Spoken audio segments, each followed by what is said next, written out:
Gosh, getting better. I am. Okay, apologies for absence. Then we've got the Chief, Alison Reid, Lee Bunkum. Any other, please? I visited Kate Harvard this morning. Kate Harvard from Audit this morning. All right, okay, thank you. Declarations of interest, just as recorded in the register. Any others, please? Okay, I don't have any announcements, so let's have a look at agenda number 4. Previous minutes of the meeting held on the 25th of April. And I am hoping, I'm assuming that everyone has read it. So I'm not going to take you through each page, but I will say, is there anything arising that hasn't been noted or covered, please? So can I ask agreement that these are correct? Yeah, thank you very much. Let's have a look at the update on outstanding actions, agenda item 5. So item 1 completed. Item 2 completed. Item 3 treasury management strategy currently in progress. And the update, the management awareness session is scheduled on the 1st of August 2025. Anything further on that from Lisa or anyone, please? No, we confirmed since the pre-meet that it is definitely on the 1st of August for both commissioners and officers. Thank you. Next action, portfolio management office completed, internal audit update completed, performance reports and SPIs. So the ongoing for that, no, sorry, that's completed. Anything further on that, please, from anyone? No? Okay, next point, terms of reference to be completed ahead of next Finance and Audit Committee in July. Lisa, where are we with that, please? So I provided the revised wording to yourself, Kirsty and Gabby in August. So I think from the email chain, we were waiting for Kirsty's comments. I think you had your own, which you were fine with the revised wording. I don't know if Gabby has then updated the terms of reference, because that would ordinarily be part of the monitoring officer's, bit. I think I volunteered to update the terms of reference. We had issues with some of the wording there. Yeah. Okay, so who is going to check that has been updated, please? Yeah, I'll take that actually. If everyone's happy with the revised paragraph, I can Yes. with that next week. Okay, so wait to action that. Yeah. Thank you. And final update, Ukraine convoy, which we were very proud to put part in, and to thank the volunteers, and that's written and completed. Thank you very much. Okay, so now we move on to item 6, reports of decision, Tier 2 fire investigation team structure, Mike Wyatt. Mike, please. Thank you, Chair. Okay, it's a bit of a background. In September 2024, Chief Fire and Rescue Advisor sent a letter to the then Chief Officer, Stuart Millington, outlining several issues identified outside the scope of the operational effectiveness inspection. Correspondence highlighted concerns regarding the current number of fire investigating officers, the associated costs, including compliance with the Forensic Regulators Code of Practice, and the potential limited exposure to fire investigations. Amongst the recommendations was the creation of a dedicated incident investigation team. So what I'm going to do is just talk about some of the points there. For reference, Forensic Code of Practice for Fire Investigation in the UK is a document which outlines the expected standards and procedures for fire investigators involved in criminal justice investigations.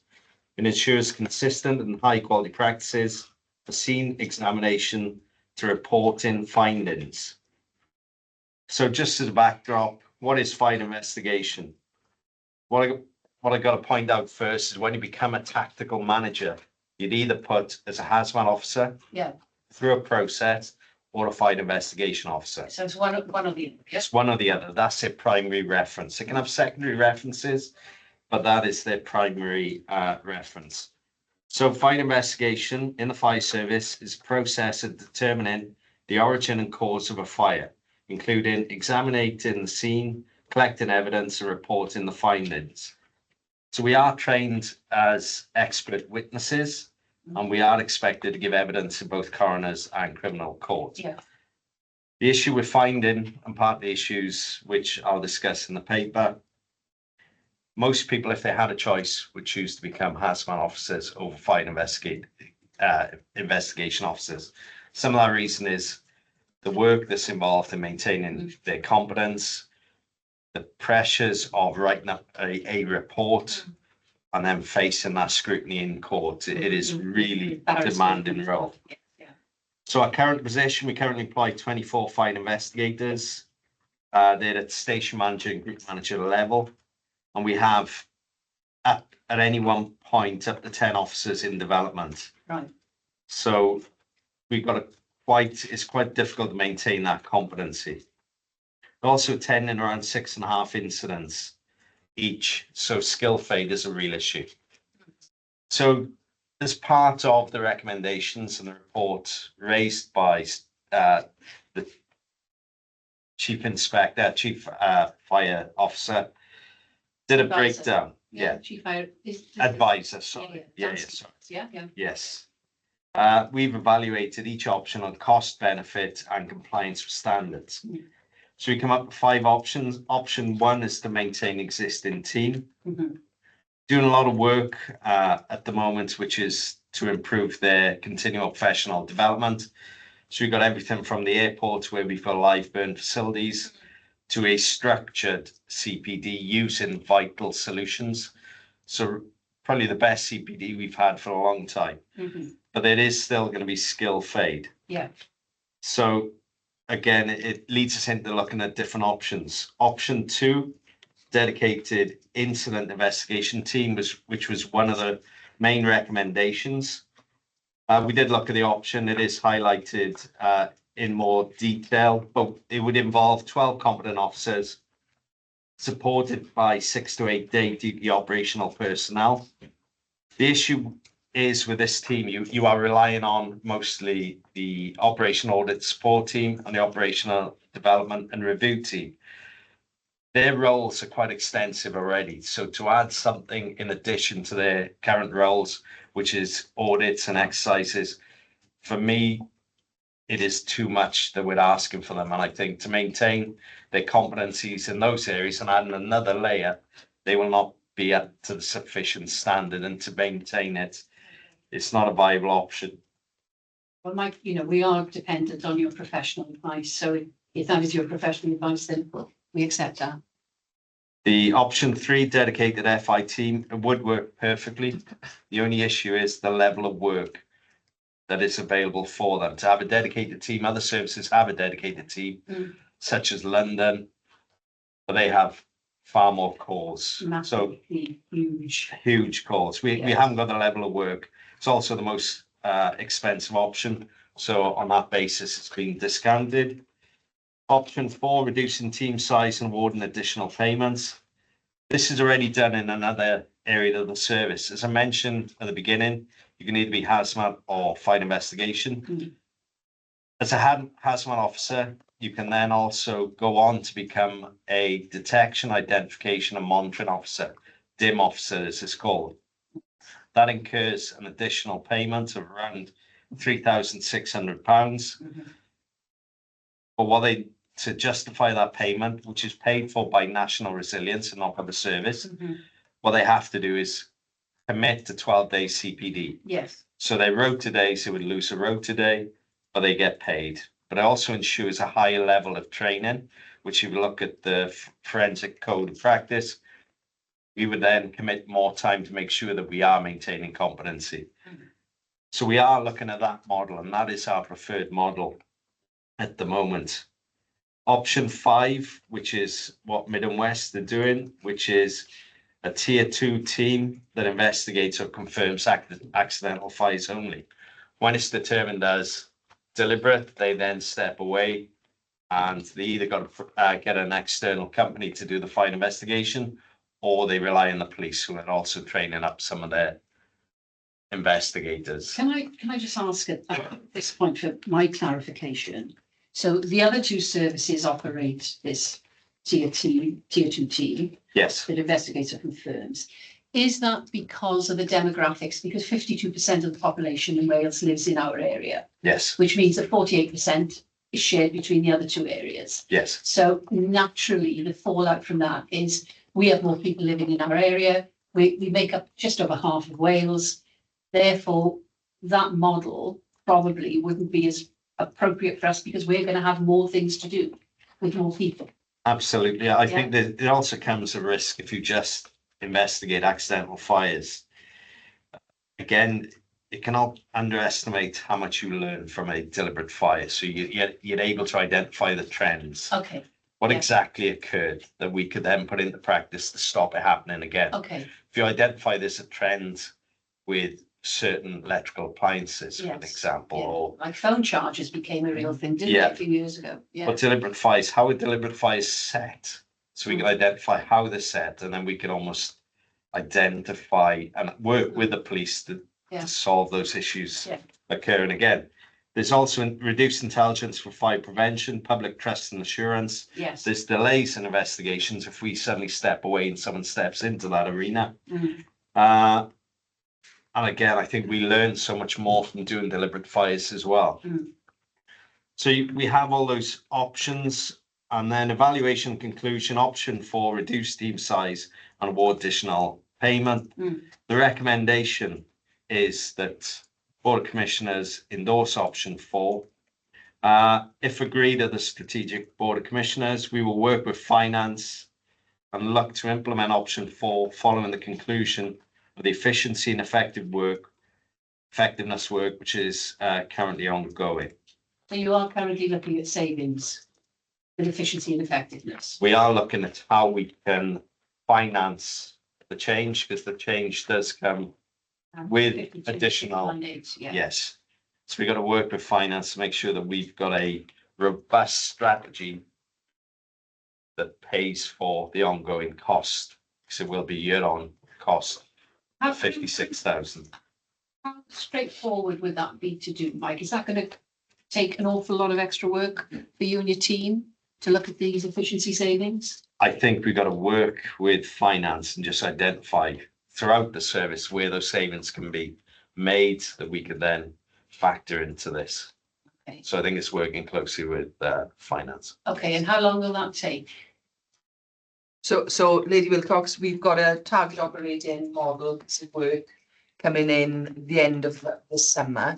That will give us an indication of what our resourcing requirements are, or better knowledge of what it should be. And I think then we need to look at where we are under in some areas that we can reprioritize for this piece of work for Mike, because I don't think any of us can disagree that this is a good new way forward for the service that invests in our people and builds on the knowledge and the learning is necessary for us. So I think we don't know where that resource is going to be released from until we look at everything all together. Okay, well, I'll pause and come back on that. Kirsty. Mike, have you finished? Yes. Right. Sorry, Mike, I didn't ask you that. I assumed you had. Oh, no. You got to the last option. Thank you. Thanks. I've got a series of questions, if Yeah. that's okay. So can I be, to be clear then, of all the options that you've placed before us today, would the status quo, albeit with the improvements that you've referred to in terms of CPD, would the status quo meet the concerns of the Chief Fire Advisor? If we maintain that current approach, no. No. Okay. Okay, great. So that's not an option. Yeah, so it's not an option. So No. It's not Standing still is not an option. No.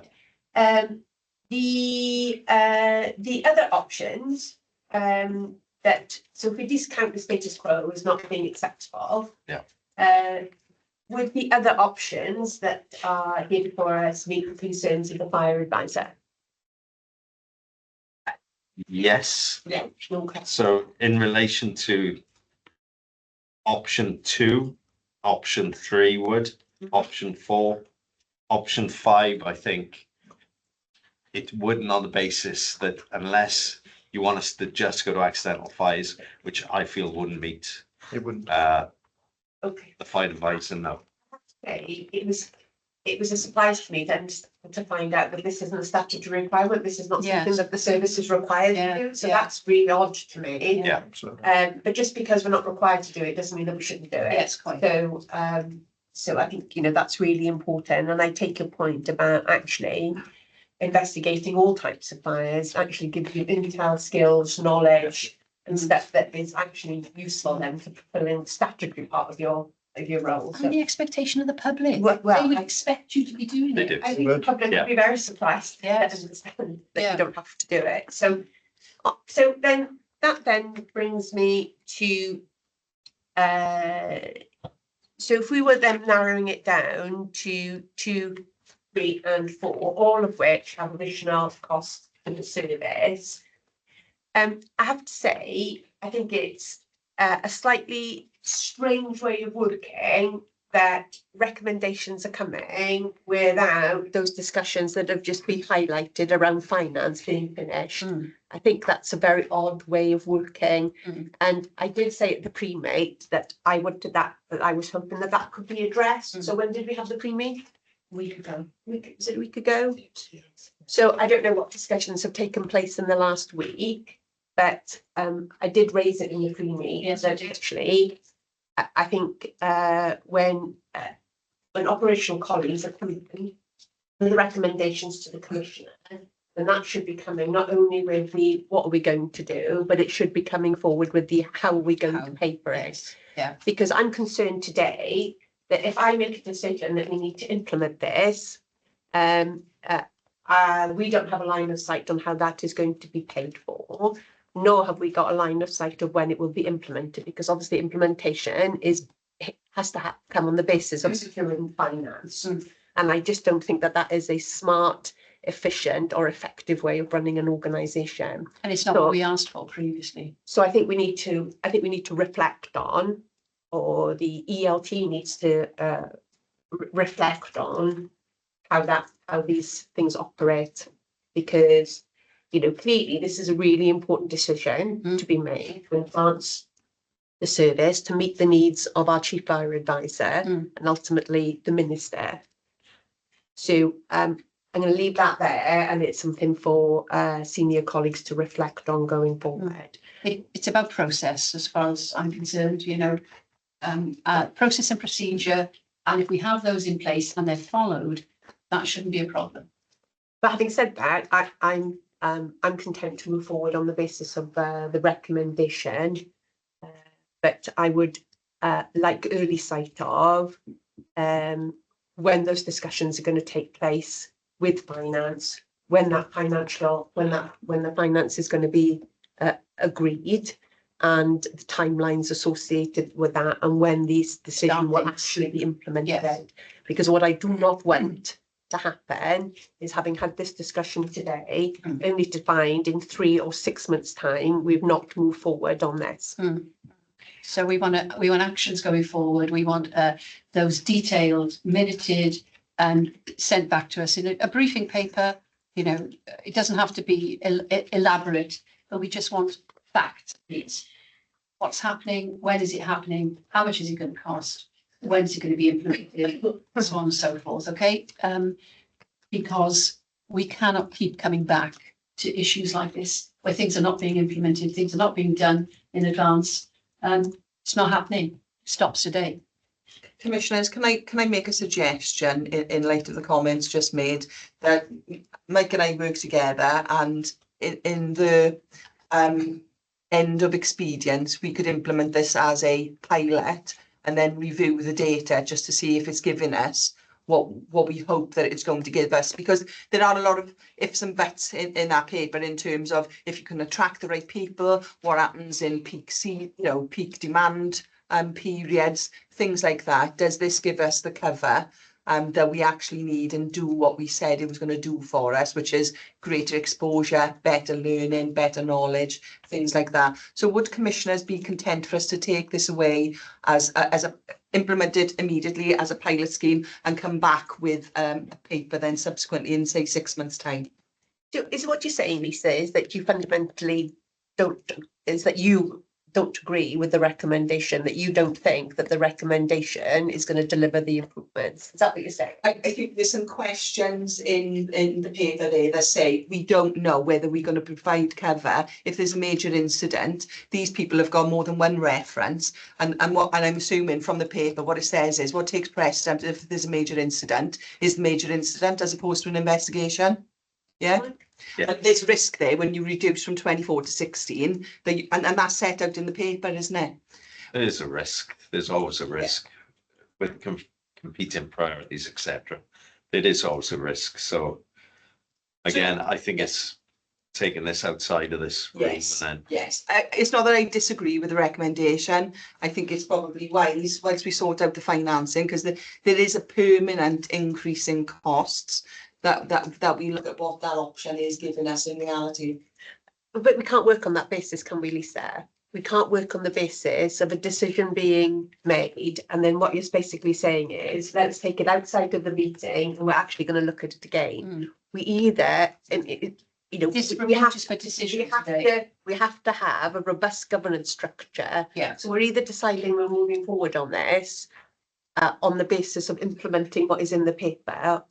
We can't, and I take it we need to have a discussion about the finance, because that has not been sorted. But what you're saying now seems to suggest that an unpicking of it, because No, it's not what I'm suggesting. okay, No, it won't be on pick because the decision's already been made at senior leadership team to move out on the option.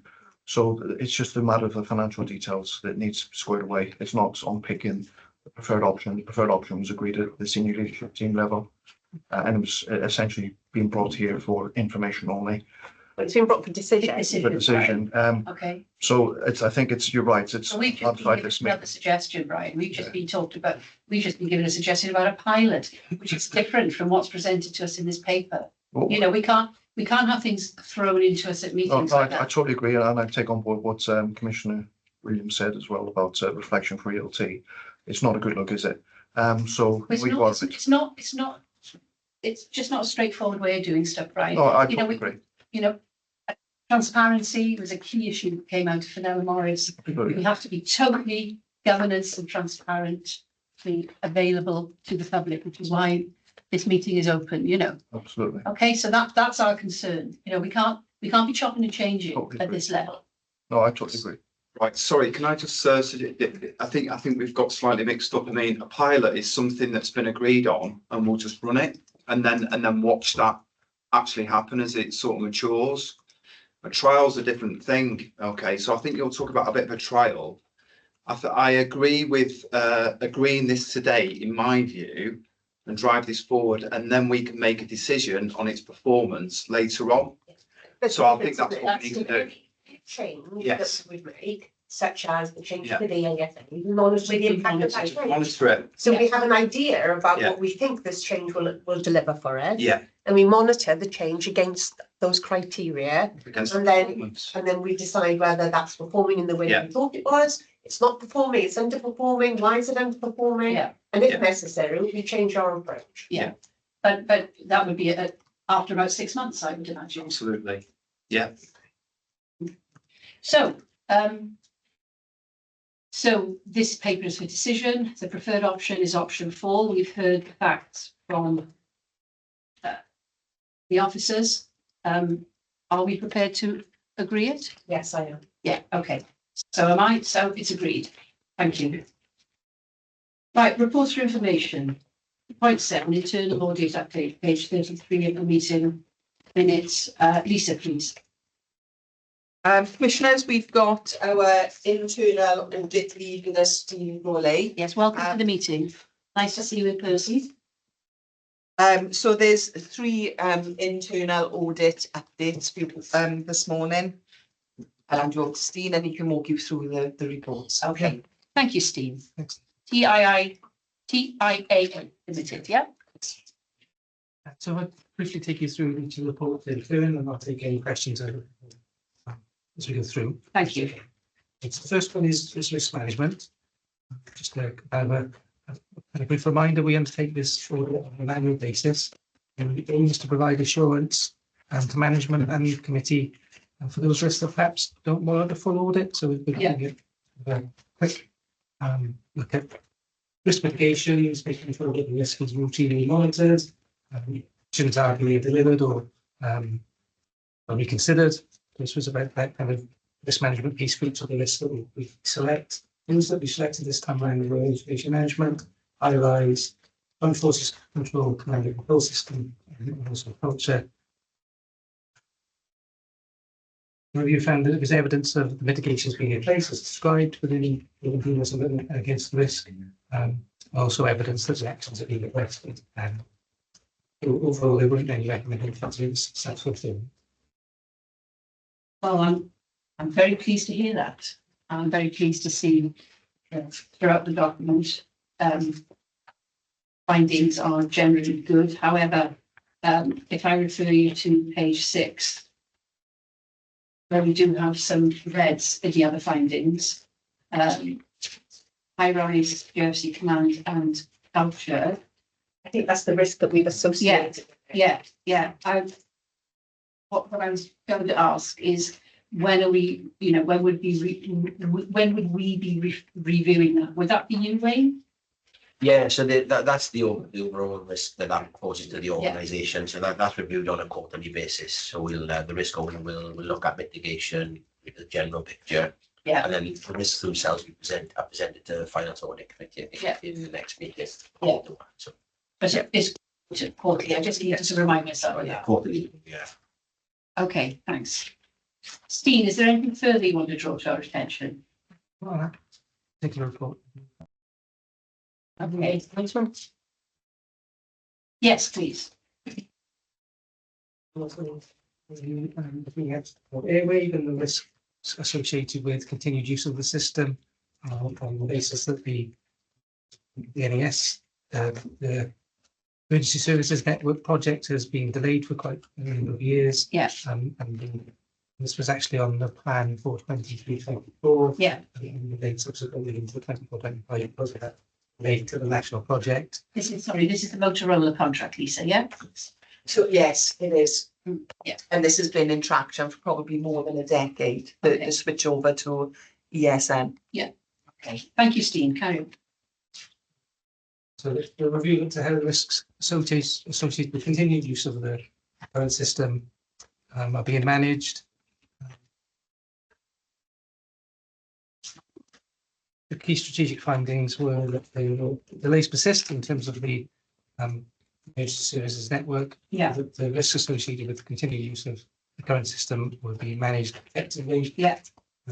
So overall, again, no recommendations about a substantial assurance. Excellent. And we're keeping the finance in place with this and putting money aside in the budget. Yes?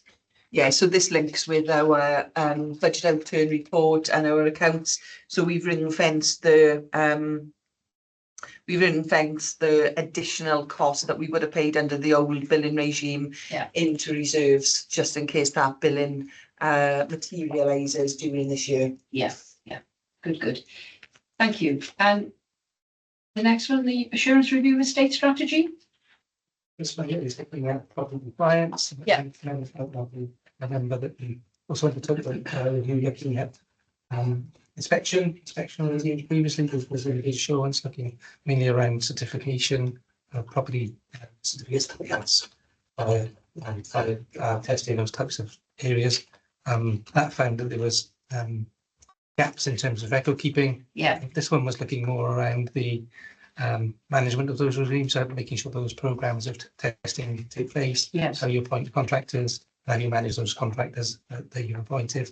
There were 3 important recommendations, which would need to develop a documented policy in this area. Program of condition surveys to be undertaken, which will then help you deliver the low maintenance programs on a more formal basis going forward. There's also a recommendation for the contract management with the quality contractors. And also 2 routine recommendations, and the need to update this property steering group and oversees this. It doesn't have terms of up-to-date terms of reference, so we've recommended that's updated. Just to give you the assurance, we did some additional testing for this one, looking at the certificates, which I mentioned perhaps missing previously, and there was a good level of retention for those certificates this time around. So that's good in terms of assurance as well. Okay. This one was reasonable assurance overall. Reasonable. Okay, Chris, is this your area? No, it's No. mine. It's Lisa, yeah. Why did I think it was you, Chris? Why am I trying to? It's Fleet. Fleet, yeah, there it is. But yeah, okay. The big red trucks, yeah. Lisa, yeah, this is the one that's kind of caused the most concern out of these three. Yeah. Any comments on this, please? We've got a planning meeting to be scheduled where we're going to go through the recommendations. The property strategy manager has already addressed the issues in the comments. Some of them are fairly standard. I just need to make sure with the team that these things are being ticked off in a timely manner, although his target dates there run in the first 9 months of this year. Okay. Okay. Christine. Brilliant, thanks for that. Thanks, Dean, and thanks, Lisa, for the management comments and the actions that have been identified. I just want to check, how will those come back so that we can assure ourselves that the, so obviously number 2 is due to be completed by the end of September. Number 1 at the end of the year. So can we make sure that there is a mechanism by which those assurances can be received in this committee, that those have been implemented and are now business as usual? I mean, obviously things are clearly happening at speed, but I just want to a checkpoint back into the committee. Is that possible? Yes, there is an item on the forward work programme, sorry to interrupt, around internal audit update reports. But then on top of that, there'll be the new Q1 internal audit tracker. That's a report we agreed, I think, at the end of last year to bring back in. So Steve mentioned the business management information system. Every action we get from an audit is recorded in a system in-house. Every risk owner quarterly updates that with progress. We can devise a report off the back of that to bring it into this committee, that ongoing quarterly assurance of progress. So the report hasn't been brought in for some time, but it's going to be back on next quarter's agenda as a standard item from then on in to show progress. That will be brought back in. And then there's an annual report then provided. It's a follow-up, isn't it? Follow-up at the end. Yeah. So they're Externally. keep going. And the quarterly reports sound good. I wouldn't want to get to the end of the year and then say, oh no, we haven't done it after all. So the quarterly reports sound really useful. The year-end follow-up looks for evidence of implementation as well. Yeah. But we don't believe them. We take the. No, good. No. I just I think the quarterly ones would be really helpful though, so that we don't have to wait till the end of the year to see whether it's happened or not. Perfect, thank you. Okay, is there anything further from anyone else on this item, please? Okay, therefore we pass that for information. Next item, internal audit annual plan. That's actually Lisa. Yeah, so I've got Steen with us again, yourself and Steen, and our acting monitoring officer have been involved in developing the internal audit plan. It sets out how the process for doing that. We've gone through a process of updating an agreement, and this is the final plan as we see it, unless anything changes in the year and commissioners want to redirect audit resource. So pretty much the TIAA report speaks for itself in terms of the 3-year look, and then for our purposes, it's sort of noting this is what we're going to be doing within this 12-month period. Yeah, and just picking up the point 2.2 to pick up on Kirsty's earlier point, regular reports will be presented to this committee outlining the audits undertaken, the status of reports, and the recommendations being made by the internal auditors. So we have it there limited for our understanding and our recognition that that is what happens. So is there anything further from anyone? Any questions, any comments, please? Did you want to add it? Oh, sorry. No. Let Steve just say his bit and then. I was just going to say that it may be worth by Steen explaining what TIA do in terms of guiding this process for us internally, that horizon scanning and, that wider look across public sector organisations in terms of risks arising. Okay, Steve, on to you. Yeah, so we met after the last audit committee, actually, that's kind of the beginning of the process. We talked about things on the risk register, we talked about some of the things that we're seeing across the emergency services and within the wider public sector. Talked about things we'd already covered before and what the outcomes were for the service itself, and that kind of pot, if you like, is we dig into that pot then and identify the key things that we think we need to cover over the 3-year period and what we need to look at for this annual plan. I think we always say that yes, it's agreement of the plan, but it also should be flexible. If something were to come to light in year, we look to change that based on risk. The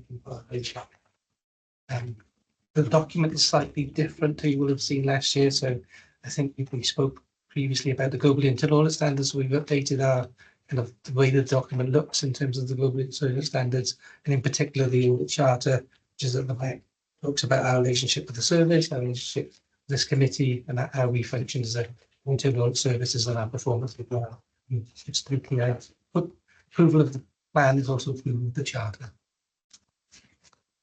So we're all we're keeping to what we should be in terms of is the right form of governance for this, Steve. They're following the rules, yeah? Yeah. Okay. Kirsten? Thank you.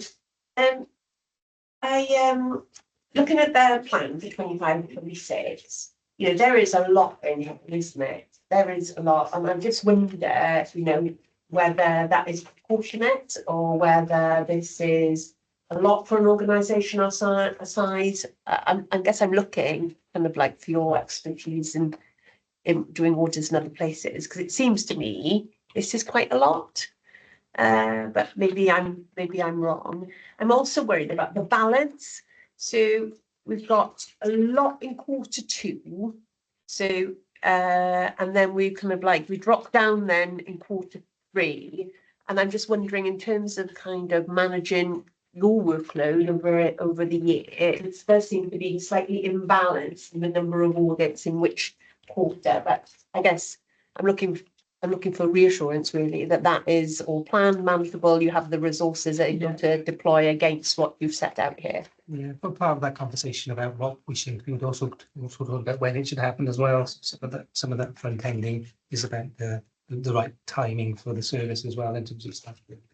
We do have the correct resource for the deliver the plan.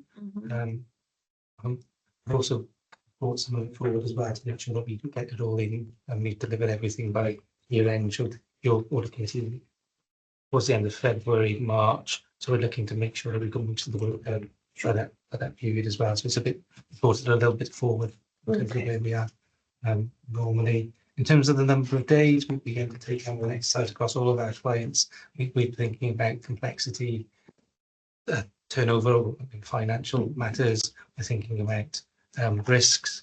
So there's all of those kind of things combined to we feel that 70 days is about right for an organisation the size of yourselves, how complex you are and the risks that you face as well, to make sure we give you a coverage across the breadth of the things that we need to. So that's governance, risk, financial management, plus your operational elements as well. Brilliant, thank you. Thank you, Chair. And you do note, Steve, don't you, that if there are any significant interim changes to the plan, that you'll be in contact with us. Yeah, that's part of the responsibility. Okay, anything further on this, please? Information. Okay. Right, thank you very much, Steve. Noted. And item 9 on the agenda, performance reports, statutory PI with Q1. Dean, please. Thank you, Lady Wilcox, and good morning, everyone. So this report is for information assurance for the commissioners, and it relates to Q1 data in terms of the 7 strategic performance indicators that we are regulated under the Welsh Government measure to collect and to publish our data to the Welsh Government, typically around 7 key performance indicators. Just a little bit of background, 7 indicators are broken up. There are 4 incident-based indicators, 2 fatality and injury indicators, and then we have 1 what's called an effective response indicator. If I could take Commissioner's attention to page 75 of the report. 76, sorry, 76. This provides an overview of the indicators, and there's a table there which I'll explain in a little bit more detail before we delve into the 7 indicators. On this chart here, where we measure data and we set what the outcomes are, we measured against 2 previous measures, one being a projected outcome. So we take 5 years of historical data. That allows me to set a little bit of a target or an outcome of where we think projections are likely to be for each of the quarters. So that's in column 3, which is the quarter 1 projection. But then I also measure against last year's quarter 1 data as well, just to give us a comparison in terms of where we are. So just looking at the table there, you can see against the 7, when you look at the indicators on the far right with the legends, we've got 5 which are 5% worse than the projection that was set earlier in the year. We've got 1 which is achieved and is better than equal to the projection, and we've got 1 which is up to 5% worse. So I'll go into a little bit of detail in terms of what that means. When we go through each one. It is an air of caution with the data that's been presented today. That's because of the timing in around, we're only 18 days post quarter 1, with several thousand or a couple of thousand incidents. With Wayne's teams, they go through and validate and quality assure all of the incident data for us through what's called the incident recording system. So when crews attend a 999 incident, they have to come back to the station, and then individually the incident commander will access a database, and then they go through several pages of information to come up with the data. But then for Wayne's teams, that is, process takes several weeks to go back through and validate. So there's a portion that some of this data is likely to change. When I present you with the quarter 2 data later in the year, I'll then highlight it for you, for the commissioners, in terms of what is likely to have changed and what has changed with the quarter 1 data. I mean, that's very well explained, Dean. Thank you very much for that. But how, this is just a layperson's question now, as you can imagine. If that is the issue about the way the data is inputted and has to be sorted, what if you needed to give immediate updates of this data to Welsh Government or to an FOI or whatever? How do you sort it? If it's still in process. I'm just wondering, because things come in and people want answers. No, it's a good question, Lady Wilcox.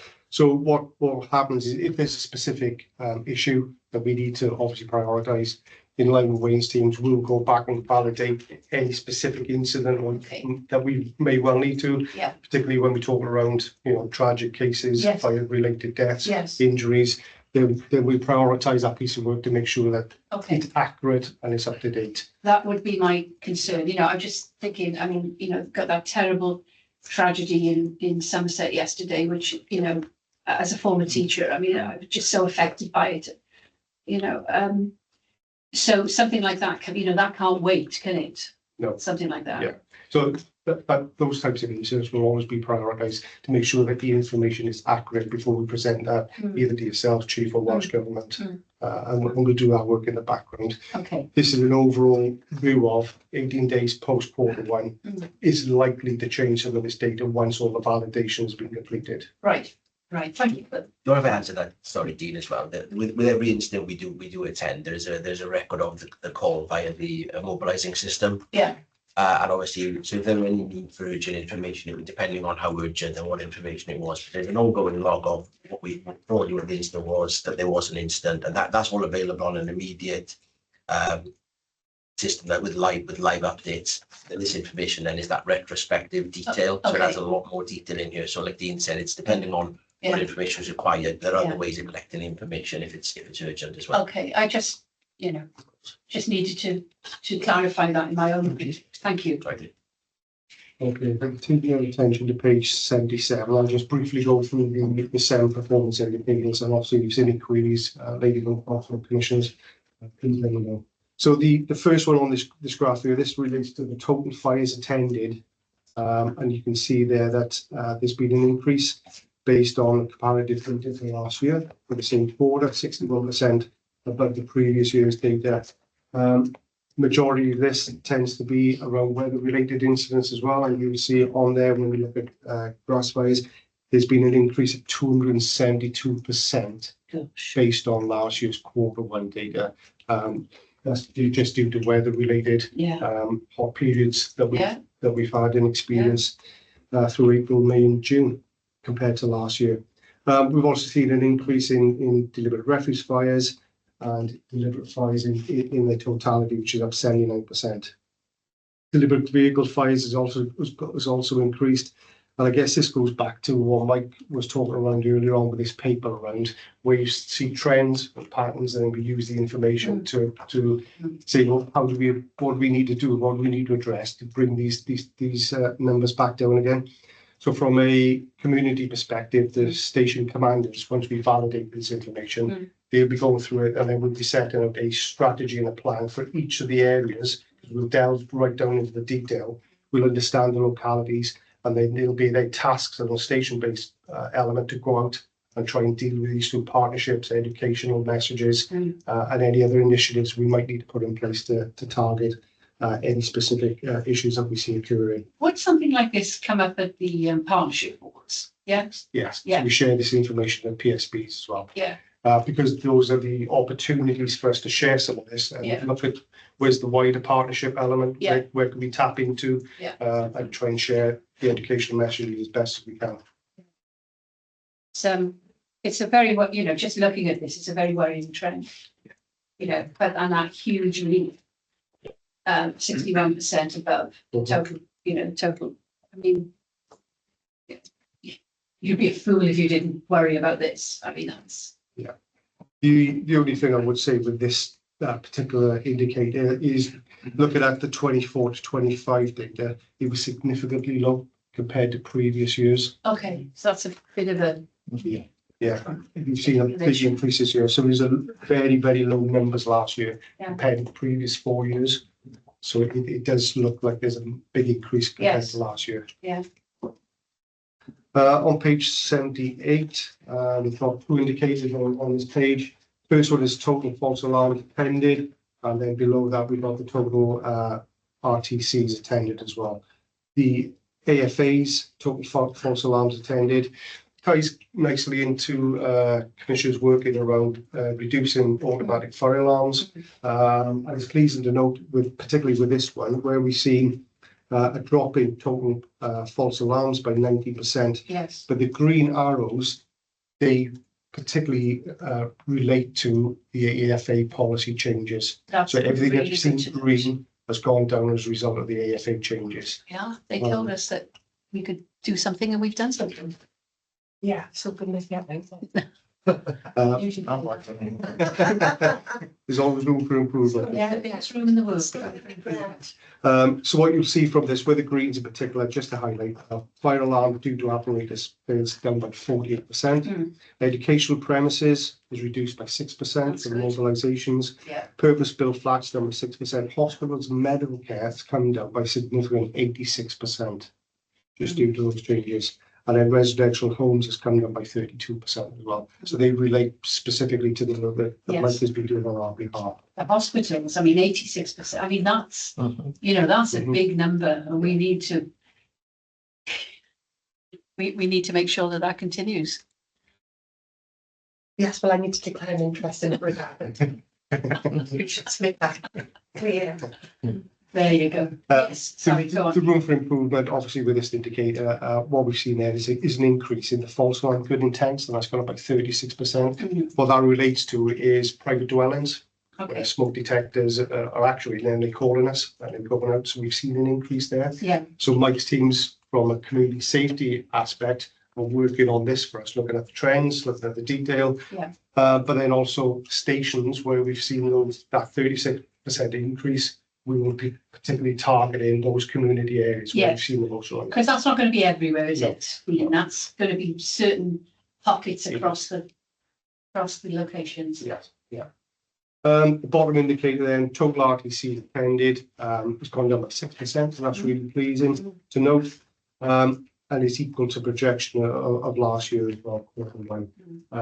Pleasingly, fatalities have gone down from 3 last Q1 compared to this one, which where we've seen two, a slight injuries or serious injuries, apologies, has decreased by 48%, which is a big drop off. That's very, the human stories behind that figure is, this is what we're here for. This is what we're all about. I know we've been doing a lot of work with commissioners, presenting information on the 30 to 20 programme. And again, once we've delved into this detail, quarter two, I'll probably be able to give you a bit more detail in around the 30 to 20 element of this as well. Yes. Page 79 takes us to total for other special service calls. This one, we've seen an increase of 9% across the board compared to last year. Flooding incidents, you'll see, is increased by 67%. And then water rescues has increased again by 133% compared to last year. So I said quarter one last year, incident activity was low. We've seen a significant increase in this quarter one, where we've gone to lots of different wildfires, but then we've also attended a significant increase in flooding incidents. So it just shows the demographical change with the environment. Yes. And the climate change challenges that brings to the service. Flooding incidents on one hand, mass fires on the other, all adds up to changes in the climate. It does. Yeah, it's really helps. In terms of assisting other agencies, medical incidents and this one right there, and the service police and coast guard has increased by 3%. So we've seen a slight increase there.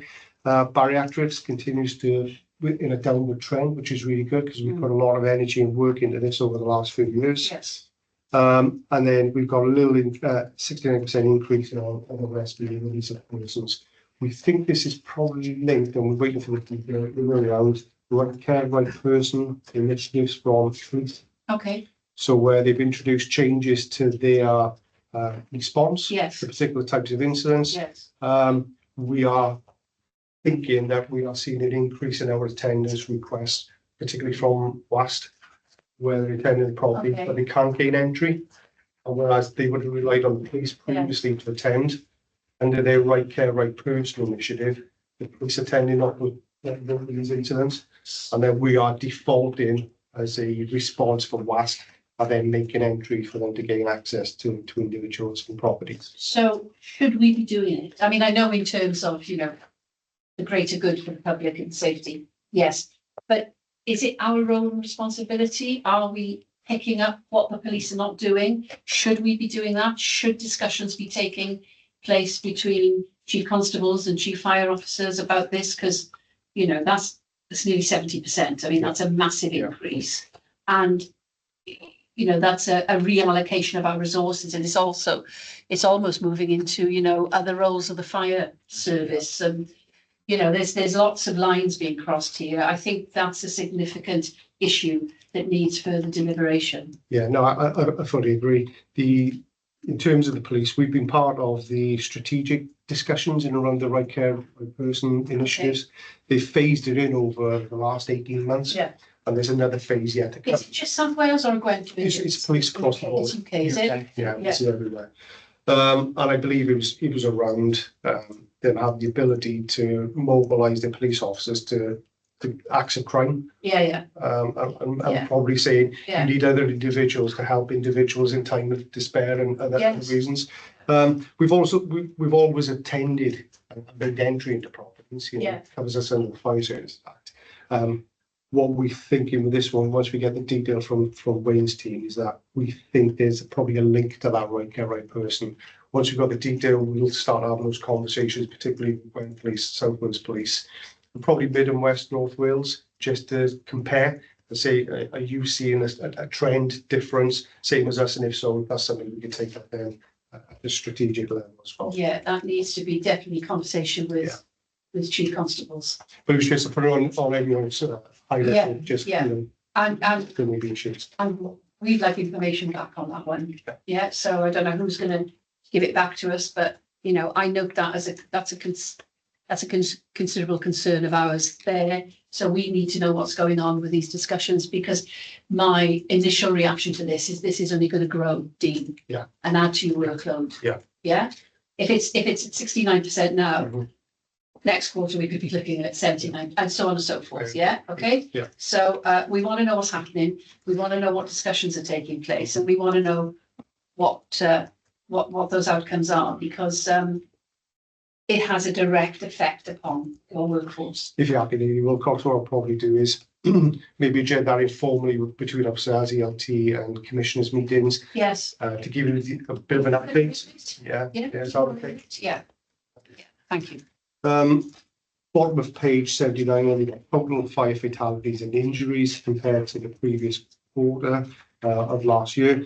You'll see that there's an increase there of 67%. I'll give a bit of an explanation around this. Yeah. Fire fatalities, we had 0 in quarter 1 last year, and we've had 2 this year, 2 tragic incidents. Yes. 1 lone male adult under pensionable age caused by careless disposal of smoking Yes. related materials. Yes. And then 1 lone female over pensionable age caused by fault release to criminal appliance. Yes. And over Mike's teams, we've provided a bit more detailing around those to commissioners. Yes. And those 2 particular incidents, because obviously those tragic cases, we feel that pain for our communities and our staff as well. And it is difficult for the staff, isn't it, to have to deal with these matters. Awful. The serious fire injuries and slight fire injuries, you'll see that there's an increase there. Yeah. And then at the bottom, it says 9 of these 23 reported ones occurred at 2 incidents. So we had 2 incidents of note. One was where we had 6 individuals living in one property. Yes. That was from a lithium fire battery incident. Yeah. And then we had a separate incident with 3 individuals required some attention at one incident as well. Yeah. Yeah. So large numbers, but just 2 incidents. Yeah. Yeah. Okay. Okay, page 80, don't include the last 2 here. Top of the page, total accidental fire fatalities, but this talks around accident causes. So it ties into the above one that I discussed, but that was around deliberate and accidental fires. This one is just specifically to accidental causes. And you'll see that there's a 67% projection of 12. And that relates to those 2 incidents that I just discussed, 6 and the 3 from 2 incidents in particular.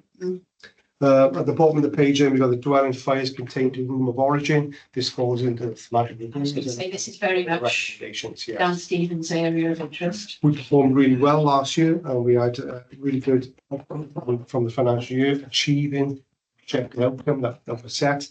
You'll note in this one is dropped from quarter 1 to 83.5%, which is 1.5% below what we projected. Just to give a bit of context, that was 2 incidents. 1.5%. Equates 2 incidents. We were waiting for the detail to come from Wayne's team because this one is of particular interest to us. And when we've gone through that validation process, this is probably one of those indicators I will imagine will change. Okay. In terms of the figure. But again, that's something I'll bring to your attention in quarter 2, just to clarify where we are with this particular indicator. Okay. And that concludes the report, Lady Wilcox. So if there's further questions, I'm happy to answer. Thank you, and thank you for answering it. We went through because it's often easier sometimes than picking up at the end. Kirsty, have you got? Thank you. Thanks, Steve. So thank you for picking up the rule of origin, because obviously the service has got a lot of resource, hasn't it? A lot of time, effort, a lot of resource into firefighting tactics and trying to respond positively to the chief fire advisor's report. So I guess I'll be looking at quarter 2 then, because having seen the initial impact of that training, that policy that had good outcomes, I'm really worried that what we're seeing here is a drifting back into old ways of doing things, because it's often the case, isn't it? When you implement something new, initially everybody is on it, everybody gets into it, does it the right way. But then all of a sudden, once the eye is off the ball a bit, old habits creep back into. So I'm just a bit concerned, is this, I know it's only 2 now you've explained, but is this telling us that actually after the initial enthusiasm and the initial uptake of the new tactics, is this the beginning of a trend that says actually people are just going to fall back and that performance is going to dip? So I think we need to keep an eye on this particular indicator. AFAs, so, you know, I guess the question for me would be, are we achieving what we set out to achieve in that policy change? I know that, you know, we had the partial implementation, didn't we? So that potentially, you know, makes an impact. So it'd be really, if Mike is pointing his computer, it suggests to me that Mike's got other stuff that he can tell us. So I'd be really grateful to hear that. I guess with the fire deaths, and you know, we should put on record, shouldn't we? You know, the sympathies to those families that have loved lost one in these incidents. But I'm just wondering, looking at the number of deaths we've had, number of house fires, you know, what is that strategically telling us about the robustness of our risk reduction work and our community safety work? Is that, so this data is fine, isn't it, in terms of performance? But then what's really important is, how do we use this data? Human story. How do we use this data to look at quality improvement and service improvement for our communities? Yeah. Because if we're just sitting there going, well, it was a good quarter, or no, it was a bad quarter, but we don't actually do anything to amend our response to. So I guess for me is like, is this telling us that the work that Mike, I know, is beginning to, you know, is trying to work out on risk reduction, that can't, it seems to me that can't come soon now. Yeah, you're gonna If I, go on, Mike. if I answer the AFA one first, again, I've just written a report for the next commissioners meeting, so I've got it in front of me, so it's quite clear. If we talk about hospitals, etc., if we go on from April till July, April last year 49 calls, this year 5, May 66, this year 5, June 55, this year 4, and July so far I've gone from 28 to 1, overall reduction of 92%. Well, that's significant. If you look about the figures, I know you're concerned about the percentage. Again, our overall figure for reduction in AFAs is 42%. Which is what we. Which is where was, Slightly better than the last update, which in May was around 40%, so now 42. Yeah. But if you look at the figures, which you'll see in the next update, they're improving month on month. So I'll share with that, but just rest assured that that is where we need to be and where we said we were going to be. Yeah. The other point you raised, which was about our approach, there's so much work going on in this arena, the partnership working, got PSBs, production of the videos. That's just some of it. We've increased our numbers of home fire safety visits. So instead of going to 15,000, we're now going up to nearly 22,000. So the work is there, and there's a direct correlation, and there's studies and findings. The more home fire safeties, the less accidental dwelling fires you have. So the work is being done. I think it'll take a period of time now to see that come into fruition. But rest assured, it's there and it's being done. moving in the right direction. Well done. Well done. Room of origin? Yes, going to come back on that one. Yeah, so the room of origin data, in terms of the good work that Mike Evans has been doing on our behalf for the thematic review, the tactical changes and the operation equipment and everything else, so the investment we put in, we measure that each day. So we look particularly around domestic dwelling fires, and we have that information sent to us each morning. So we look at what tactics have been employed at each of those incidents to make sure that any tactical changes of what's been implemented, or we've seen it in practice. And from my perspective, and I'm looking for Ryan and Mike as well here, that's been complemented really well. So what this indicated, that drop off, I think what it probably shows me, using my professional judgment, is a misreporting on the IRS database system, because we found it last year and we had to make some amendments. And through some of that educational package, people will tick, there's about several pages with different drop-down boxes. And if you tick one box incorrectly, it'll come up with a different outcome at the end. And that's where Wayne's team steps in and does the quality assurance for us. So that this particular one, this is around an educational package from an operational perspective, how we deal with the incidents, but then more around how we report and we give an accurate reporting for each of those incidents that we attend in domestic properties. So this is one that I think is likely to change once we do the validation process. So we think it's a data collection, Yes. data recording issue rather than a Rather than- performance issue. Yes. Thank you. Okay, well, there are issues around data collection out there that, you know, because this, I am right in saying, Wayne, aren't I, that there are so many different systems operating here, and we aren't we looking to consolidate? Yeah, we are.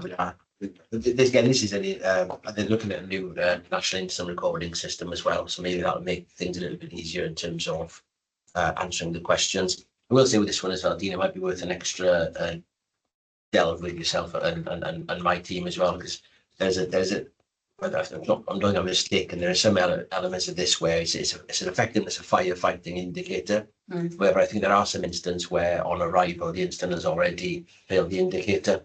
So if the size of fire on arrival has already not been confined to the room of origin, there isn't much our crews can do at that point. Obviously, it already has breached. So I think there's some element of work to look into how many of our instances have already failed this. So there's an assumption it's a firefighting measure, an effectiveness of firefighting measure, but if at time of call on time of arrival. So if it's moved on to the second room, then it's not room of origin, is it? It's not room of origin already, so our crews are at a position where there's very little they could have done to mitigate that. So I think we'll be looking at that as well to see how many of our incidents fall into that category as well. Yeah, I think what we've previously done with the other reports is when we get the full validation, I'd probably provide a little bit more context to commissioners in around that specific detail of breakdown of whether that's 83.5%, how many had breached the room of origin before attendance, and how many had breached whilst we've then been in attendance as well. As it goes with this report, I just don't have that level of detail at the moment. No, you won't. Sorry, I'm trying to figure out now whether this is a really stupid thing to ask. So I get the difference between, like, if the fire has already spread before we've got there, then obviously you can't maintain it in the room of origin. So we surely we should be recording that separately. But is there an issue there then? What is that telling us? Is that telling us about our response? So if the fire is spread beyond the room of origin, my understanding is that takes a bit of time. Yeah, That usually takes a about bit- 60 minutes. That takes a bit of time. So what is that? So for me, that is telling us something else. And that potentially is telling us something about our response time. So Is it? Or is that really stupid? As Brian said, is a number of factors. So it's Maybe stupid. no, the number is when you receive the call. How long does it take to receive the call and from the call? So it's a whole load of factors. Where is it within that room of origin? Is it close to the door? Is a window open? There's so many factors which determine how quickly that fire will spread, fire loading, etc. behaviour of the occupants of the close. So we are doing, and these are the statutory Yeah. requirement Yeah. metrics. We are doing a piece of work with the development of the prevention, protection, response strategies, and those area managers have a lot more detail on those key bits. Okay. And the strategic performance indicators that we're working on will give you a bit more detail around that area, I think. So response times and the bit that Mark's talking around, the call handling time, whether they've got their doors shut, smoke alarms, all affect those areas. Yeah. Of course, the CRMP piece of work that we're doing in the fire cover review looks at those kind of stuff in a bit more detail. So there is more work out there. Okay, cool. That's great. Thank you. Because it's a really important measure, isn't it? Mhm. And it's really important to the fire advisor. And it's important in the reports, etc., etc. So room of origin is a big number. I think what this demonstrates is that there is a limitation, isn't it, to the statutory reporting.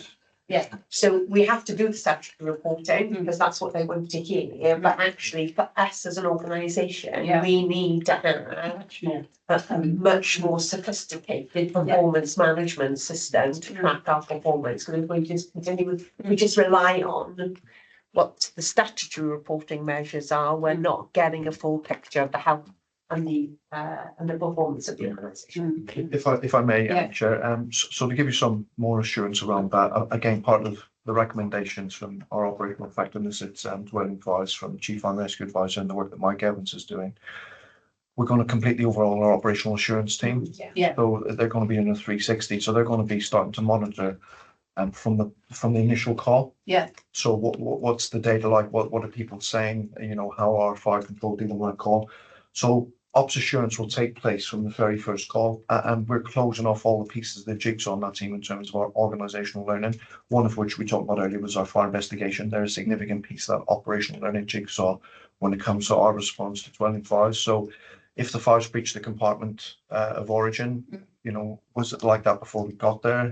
Did our effect have an impact on that? And in terms of the stuff you were talking about as well, Kirsty, to give you that assurance, when we do the operational training, that's enduring. So our tactics actually, and I'm really proud of the tactics because now other fire and rescue services are coming to have a look at our doctrine down here and our response to dwelling fires. We've had some That's visits very this good. week. very good. That's enduring. That behaviour of our firefighters and their operational tactics will endure long after we've all retired from the fire service, and that will take us forward to the next 10, 15 years. That's So comforting. I just want to give you that assurance that pretty much the final piece of that jigsaw is the merging of the operational assurance team and the inter headquarters, and they will be bringing all pieces of the jigsaw in terms of our response. So future reports, you'll have Dean doing the statutory performance indicators, and then here's the story behind those. I think that's all we've asked for, isn't it? And again, if everything circles back to keeping the public safe. Absolutely. Okay, thank you very much. Thank you. Is there anything further before we move on from anyone, please? Okay, then, thanks, Ken. It is, you know, Chris, you can't get away from it. I've got nothing else in the sky. Okay, so don't try and wriggle out of it. Okay, so review of fleet and vehicle strategy. Okay, over to you. Thank you. Good morning, good morning all. I'm bringing your attention to the vehicle. So the fleet replacement program, so it develops from a fleet asset management plan, and the management plan is a document behind it, the background behind that. Yes. Basically, it gives us the background of what fleet and engineering is and the lifespan of what we should expect from our assets. From that, then we then build a vehicle replacement program. And the vehicle replacement program has a 15-year rolling period. So we put insight to where we come from, what's behind us, and where we go in the future. Yeah. Obviously, it's a live document, so as things change and new technology comes to light, or there's a change shift for operations, it can adjust slightly. It's funded by the capital budget or vehicles. And for this year, the 25-26 financial year, there's one vehicle that is currently behind, and there's possibly one vehicle that I fear that we may not get over the line this financial year. We'll cover that as we go along now. So the first one on here, the wildfire response units. Quite proud of these. I'm definitely the first in Wales, if not the UK, working with the wildfire working group. And how these are sort of lagging. So these were originally from the 23-24 budget. And as we come up to replace these vehicles, it was highlighted by training school that the current arrangement of towing an ATV vehicle with a Land Rover was not sufficient. And there was going to be changes in the NSC best practice guide under section 19 that we should go away from towing vehicles on blue lights. From that, we developed a program of, well, if we're not gonna tow, let's build a vehicle that is not only suitable for carrying an ATV, which is approximately 1.5 tons in weight, but also let's combine that with well-fed facilities for all on-ground firefighters. And wildfire is a little bit different in the way that they could be out for continuously full shift, but they're continuously moving around different areas of the organisation. So it's difficult to bring toilets in for people or eating facilities or anything. So this is an agenda, the welfare unit. I've had some building done recently, and the builders brought their own welfare unit, you know, so I understand that seems to be a way forward. a massive part of construction now is they need to turn up with these. They're not allowed to use people's toilets or anything. They bring their own facilities.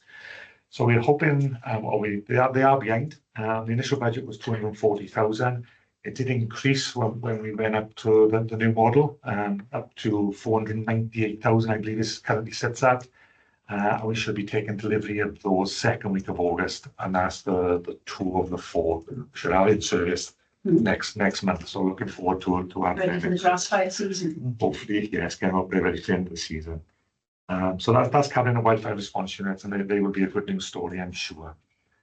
Going on to this, certainly for this year's purchases, the water ladder, fire appliances. It's continuous ongoing replacement of the water ladder, fire appliances. We operate 71 frontline on-call appliances, 61 on station and 10 reserves. And then we have another 26 then non-operational, which sit within training school and young firefighters, cadets, etc. They're currently retailing at £320,000, and they've gone up year on year. So we're in year 7 of an 8-year procurement process. They'll go back out for tender next year. Fortunately, I'm expecting them to increase again, because in 2018, when we first bought this identical vehicle, we was paying 260,000. So you can see how they've gone up every year continuously. 60 grand. Yeah, yeah. So I think a lot of that is it's a very competitive market where there's only, sorry, non-competitive, I should say. Sorry, there's only 2 major manufacturers within the UK, and then unless you go to Ireland or out to Europe, They got you over a barrel. a little bit. Yes, it's a very unique build. Can't get those from Ron Skinner then, can you? Unfortunately, no. Even though Ron Skinner were very pleased They were that very our pleased. appliances turned up there. Well, also Major part. they had to turn up there. Yeah. Yes. Yeah, so they're online. There was initially going to be 7 replaced this year. We've dropped that down to 6, and I'll explain that reason later on. But I'm expecting they've all been delivered. They're on fairly well. I'm expecting delivery of those certainly January, February of year 2026, which will be in our financial year. Okay. So that's good. Something that we purchased this year that we haven't purchased for some time is 3 water carriers. So the water carriers, current model is a large vacuum tanker, carries 12 to 14,000 litres of water. They split into two categories. One is rural, one is urban.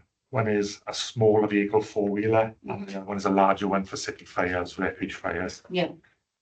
We've gone away from the current model for a number of reasons and turned these into what could almost be described as a very large fire appliance.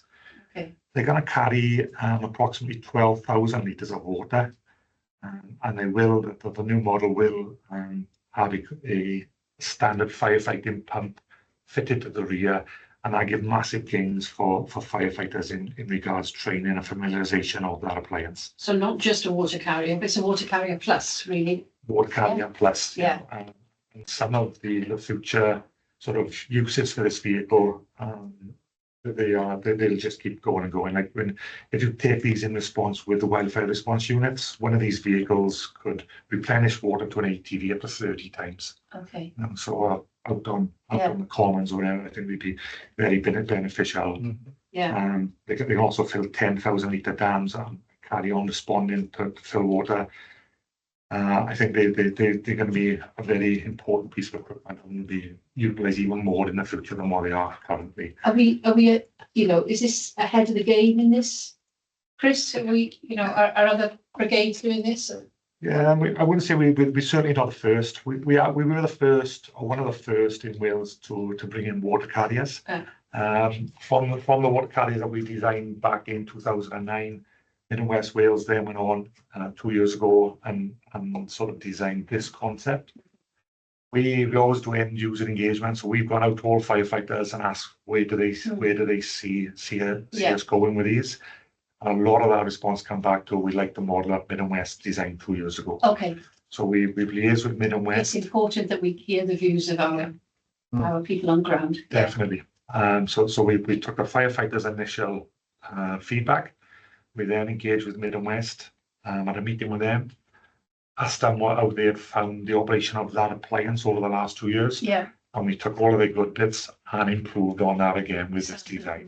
So good collaboration with Mid and West Wales. No, good. So there's 3 of them. Yeah. Cost of £315,000 each. So that brings it to 945,000. Yeah. The initial cost we had for them was 700,000 in the budget and the Yeah. vehicle replacement program.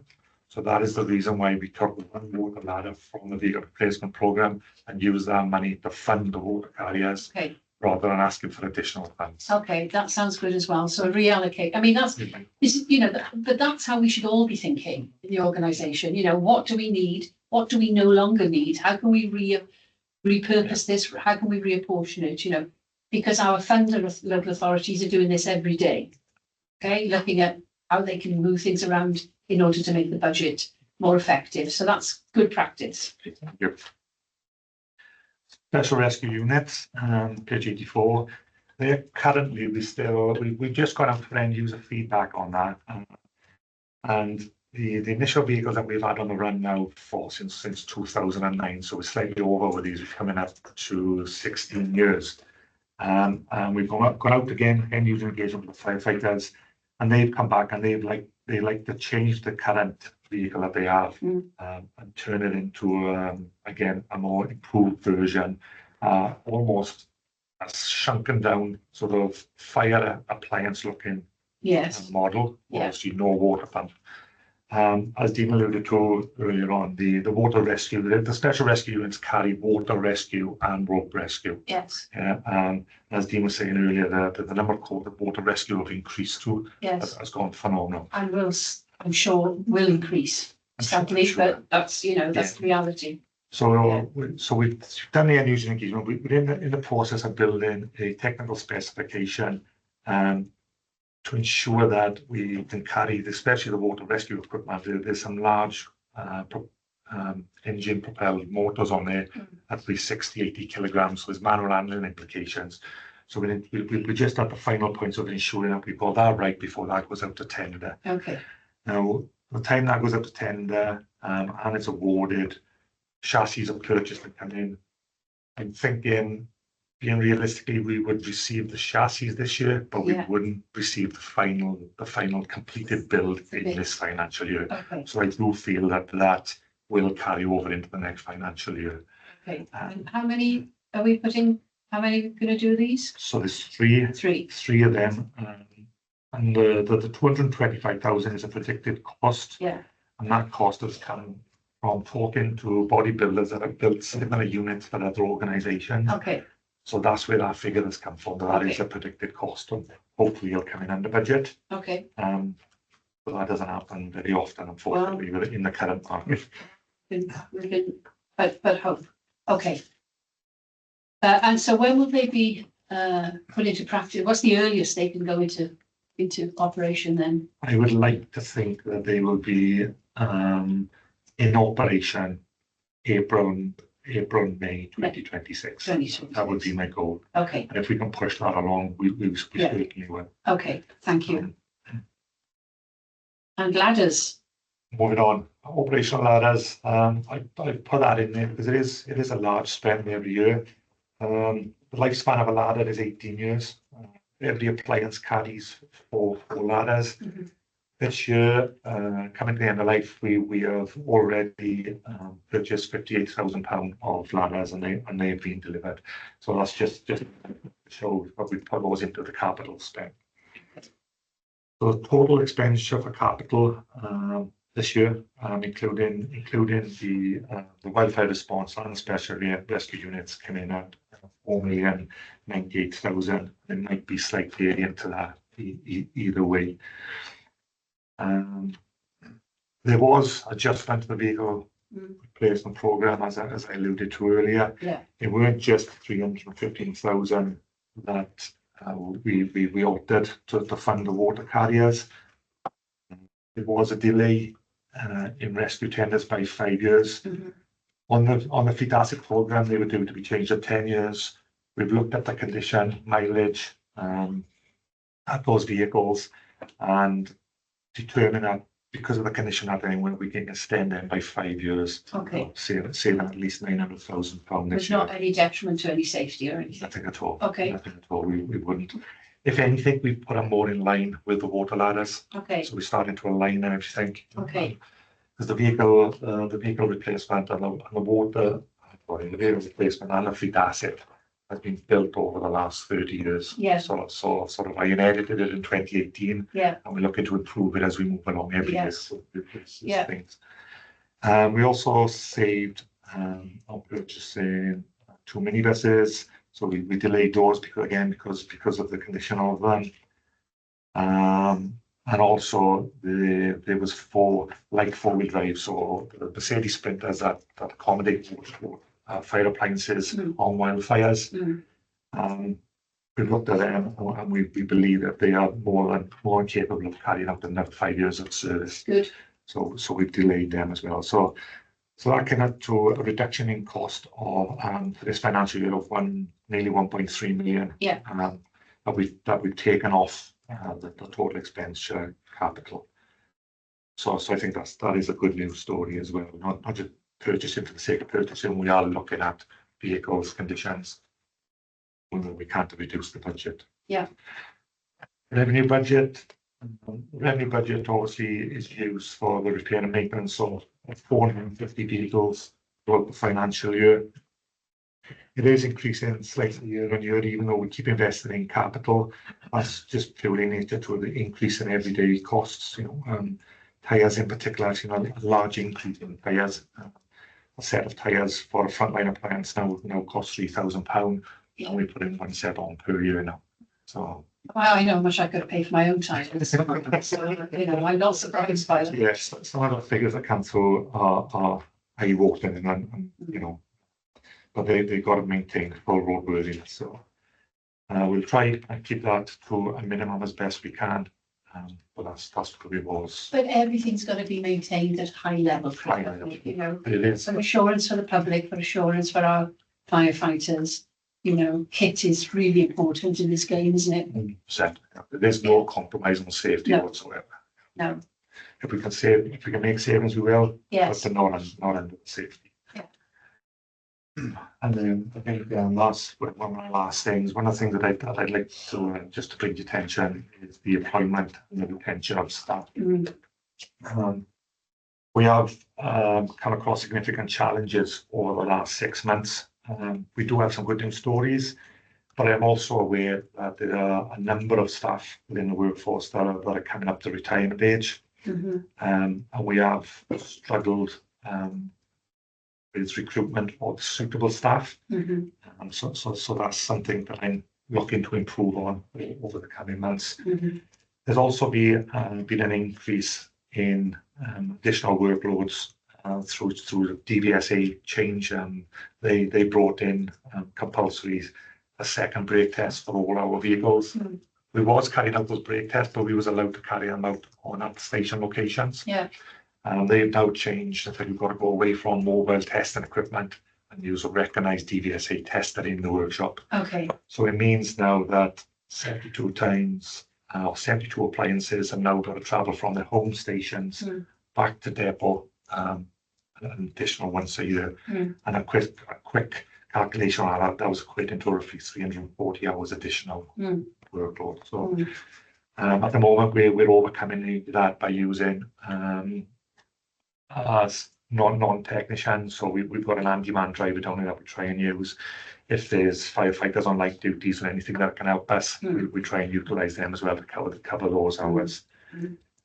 So that's where we are with that. Okay, well, thanks for bringing our attention to employment and retention of staff. But that is a wider issue for the whole organisation, and not just it's not just in your area; it's in several areas. So we feed that into our overall look and understanding and deliberation of that. Thank you. That's a very comprehensive report. Anything? Yep. Yeah, thank you very much, Chair. Thanks, Chris. First of all, I just want to say a massive thank you to you and your staff, because this is perhaps part of the service that doesn't get a light shone on it often enough. So I'm really grateful for you being here this morning and the report. So I just wanted to put that on record. I also just wanted to say, it's really great to see the proactive nature of managing this resource for the organisation. Absolutely. So I just wanted to say thank you to that. What struck me though is that must be a really difficult job to do, to manage, because there seems to be quite a variation. So when you commission something, what you commission it for, or what you end up paying for it seems to, potentially really vary because of the leading times and the length of time. So, I mean, the wildfire response units sound fantastic and they're clearly necessary. And even what Dean just said about, the amount of incidents we're responding to. But did I hear you right? Is it almost a 50% increase in the cost of those units, or did I mishear? How much are those costing us compared to what you thought they were going to cost? So the initial cost of the Land Rovers, the replacement budget we put in at £240,000.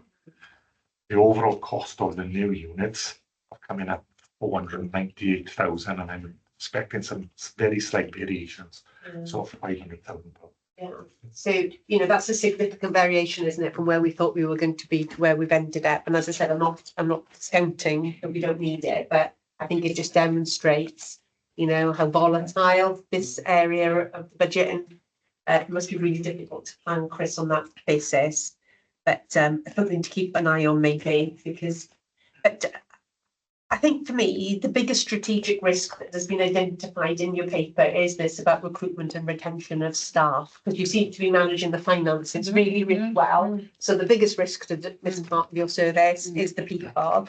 You said that you were trying to do some work to try and address that. Can you give us a flavour of what you're trying to do to overcome some of those recruitment issues? And you've got apprenticeships as well, haven't you? Yeah, so one of the things that has been a saviour to us over the last 8 to 10 years is the apprenticeship scheme we run.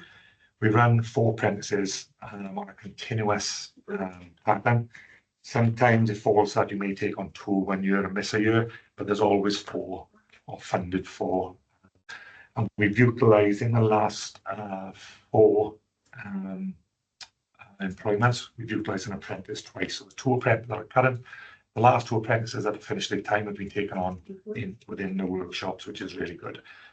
And one of those apprentices was fortunate to have a position become available because we failed to recruit an auto electrician after trying 3 times. So we went out for recruitment 3 times and failed. We just didn't have a suitable applicant. So we moved a motor vehicle technician with electrical experience over into the technician role. And we've offered him additional training, which allowed an apprentice to come into a motor technician role. The apprenticeship has been a success story. We also currently this week we've had members of correct word with a pupil from school in their final year work experience. Work experience. We've had work experience come in for a week, and they've absolutely loved it. And I spoke to him this morning, saying, "How we've enjoyed your week," and he said, "I can't wait to apply for an apprenticeship." So really successful. I think it's important that though we keep on safe, carry on with the work experience. And that's what brings me on to sort of second part of the strategy. I think fleet and engineering needs a stronger branding. I think that I've shied away from the camera too much, and I'm not advertising what we do enough throughout the organisation. We'll do it for you. So the next recruitment opportunity, what I'd like to do, even though we've already advertised on Facebook, Twitter, we've even taken a vehicle to a truck show and put adverts in the front of the vehicle at truck shows where you'd think there would be that type of sort of clientele there. I would like to try and advertise with video content as well. So when we go out on Facebook, rather than just show an application form or something for a vehicle technician, let's show a little bit of background of what they will be doing. Showing the fire engine, everything. through the glamour stuff as well, and it's exciting, and it's a great career opportunity, isn't it? It is, and we don't advertise it. It's not just it's not just the wage; it's the actual conditions as well. The facilities they work in, the variants of the job role they will be doing, the gym, parking, pension. We need to try and explain it all on an advertisement. Not just an application form. And can you liaise with, does Careers Wales still run? Yes. Still there, is it? So, Careers Wales, we've got, what's the college up in Treforest now? College come on, I shouldn't have forgotten all these places. I haven't slept around them enough, but, there we are. But, there's lots of contact points, and there's nothing like going into schools and, you know, and give them a little talk. They love it. Yeah. And the opportunities for young people in our area, you know, a good, well-paid job with prospects and those excellent conditions of service. Yeah. You know, so, Yeah. yeah, great. Chair, if I may, yeah, and Chris, thanks for the reports and on all the work coming in. I told Chris to put in that section 2.5 because it's all good news stories usually coming through here. It's actually, here's the reality check as well. Here's what the tensions are in Yeah. my part of the organisation, i.e. Chris's. And that's important for you to hear that as well. Yeah.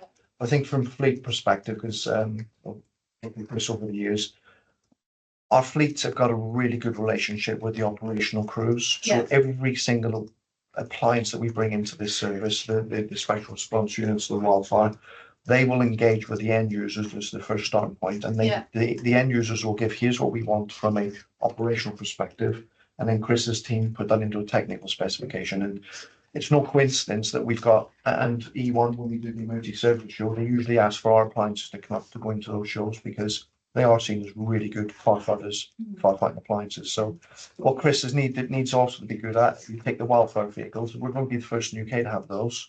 So we, rather than just replace like for like, and also come at a cost, we were going to be operating illegally, by the way, in the future, weren't we? So we had to get ahead of that. We've now designed a vehicle which not just can be used for wildfires, we can use that for the Ron Skinner type fires because it's going to have, welfare facilities on there.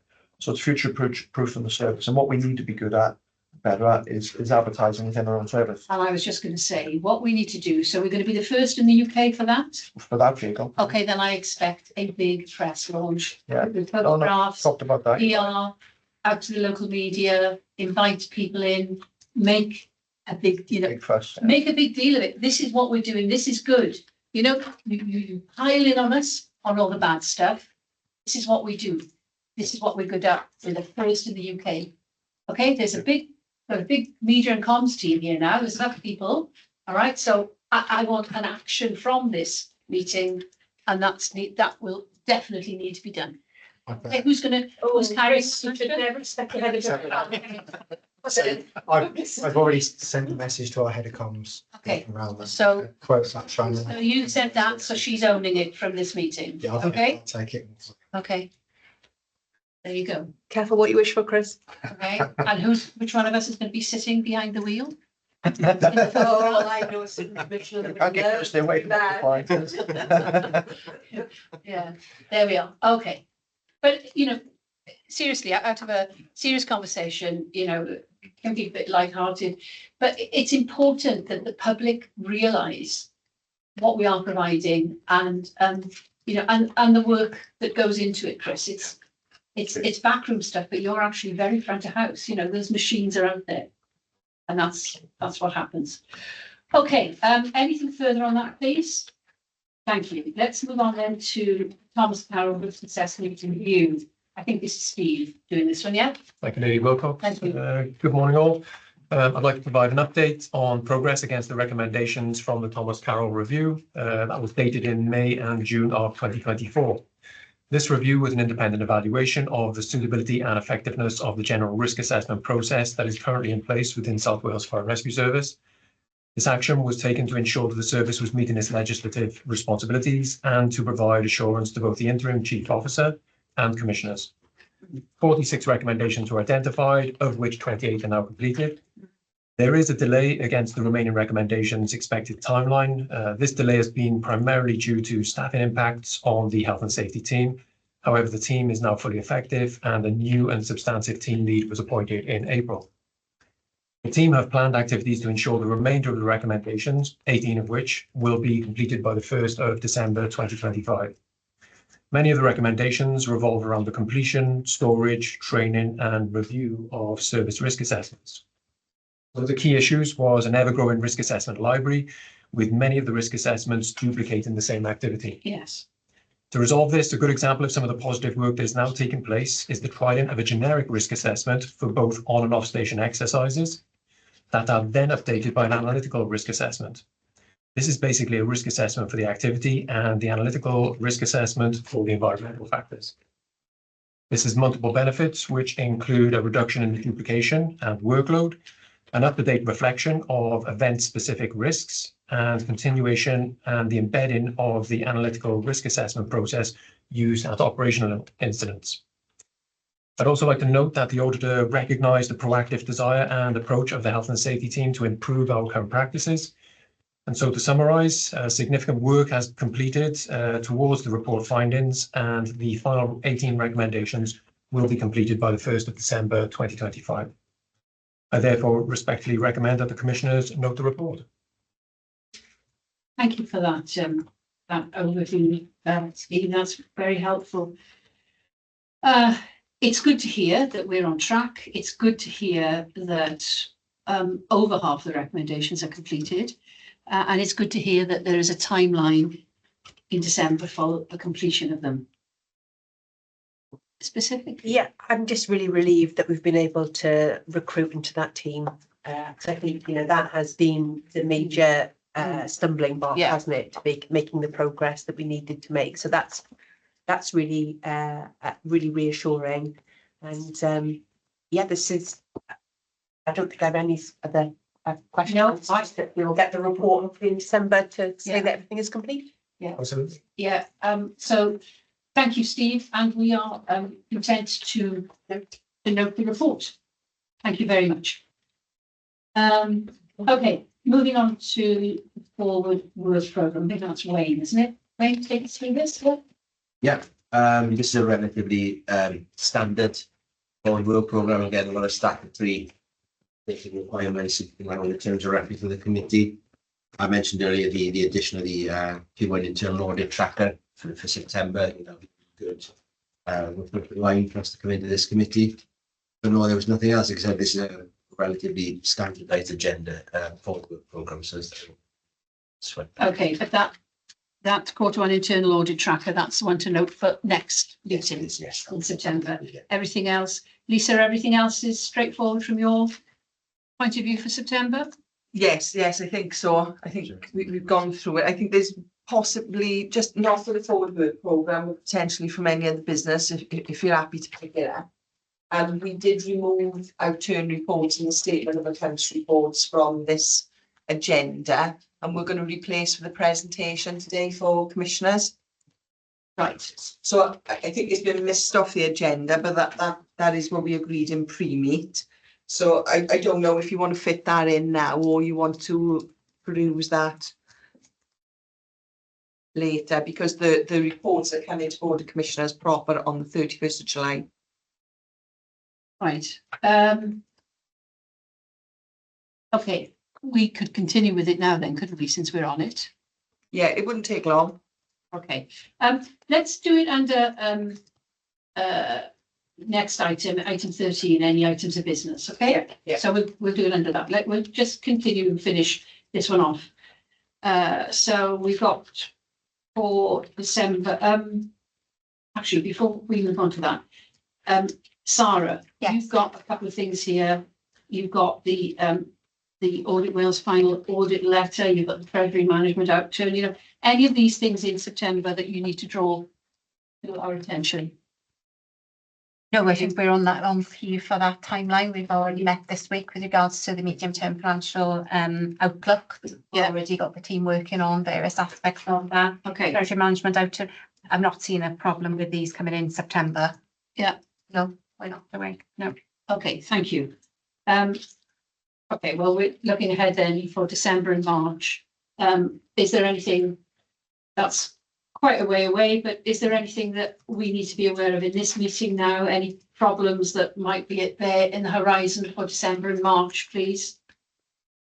As we sit here today, are we okay with what we've got on here? Yes? Yeah, I would say so. Yeah. Okay, thank you. Right, let's move on to item 13 and then go back to that, Lisa, please. Thank you. You were right to put it up, Scott. Just, you can share, I think, Lisa, if you just press the share button.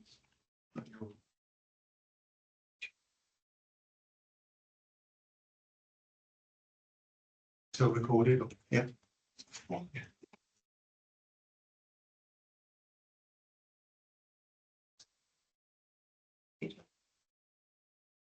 You try and do it? So if you're going to take sign to me. Well, while Lisa is sorting out the computer and tech. Can I go back? Sorry, I'm so sorry. No Go back on the board programme. I'm relatively new to come to this committee, so I just wanted to double check. Do we have either, it would be in the committee, I suppose, rather than in a public committee, early sight on budget planning for the next financial year?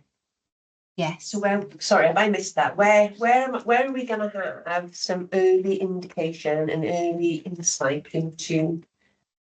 I'm seeing that on the 12th of December, budget set proposal presentation. Mm-hmm. So for that, then in September, you will get medium-term financial strategy, which is the 3-year. And then by the December, then that will be our proposal. Sure. I think it might be. Sorry, just want to check your mic on. I just switched it off. Yeah. Bottom of your laptop. Is that better? There, that's happening. Yeah.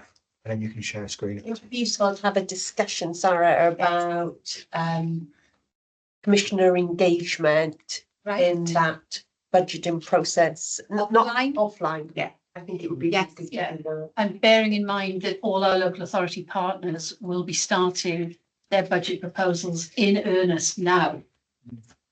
Okay, so they, you know, they're starting doing this stuff July, lots of August, you know, so they're earlier. So We're already starting ours as well. Yeah. It's not that we're not doing it. Yeah. I just think it would be really useful to be kind of like have some involvement as that develops Okay. rather than being presented. Yes. in fact, we could actually set up an appropriate budget setting meeting for the commissioners with yourselves. Briefing, Yeah, briefing, yeah. Yeah, briefing, yeah. September, Where we are. September, yeah, before the 19th. Yeah.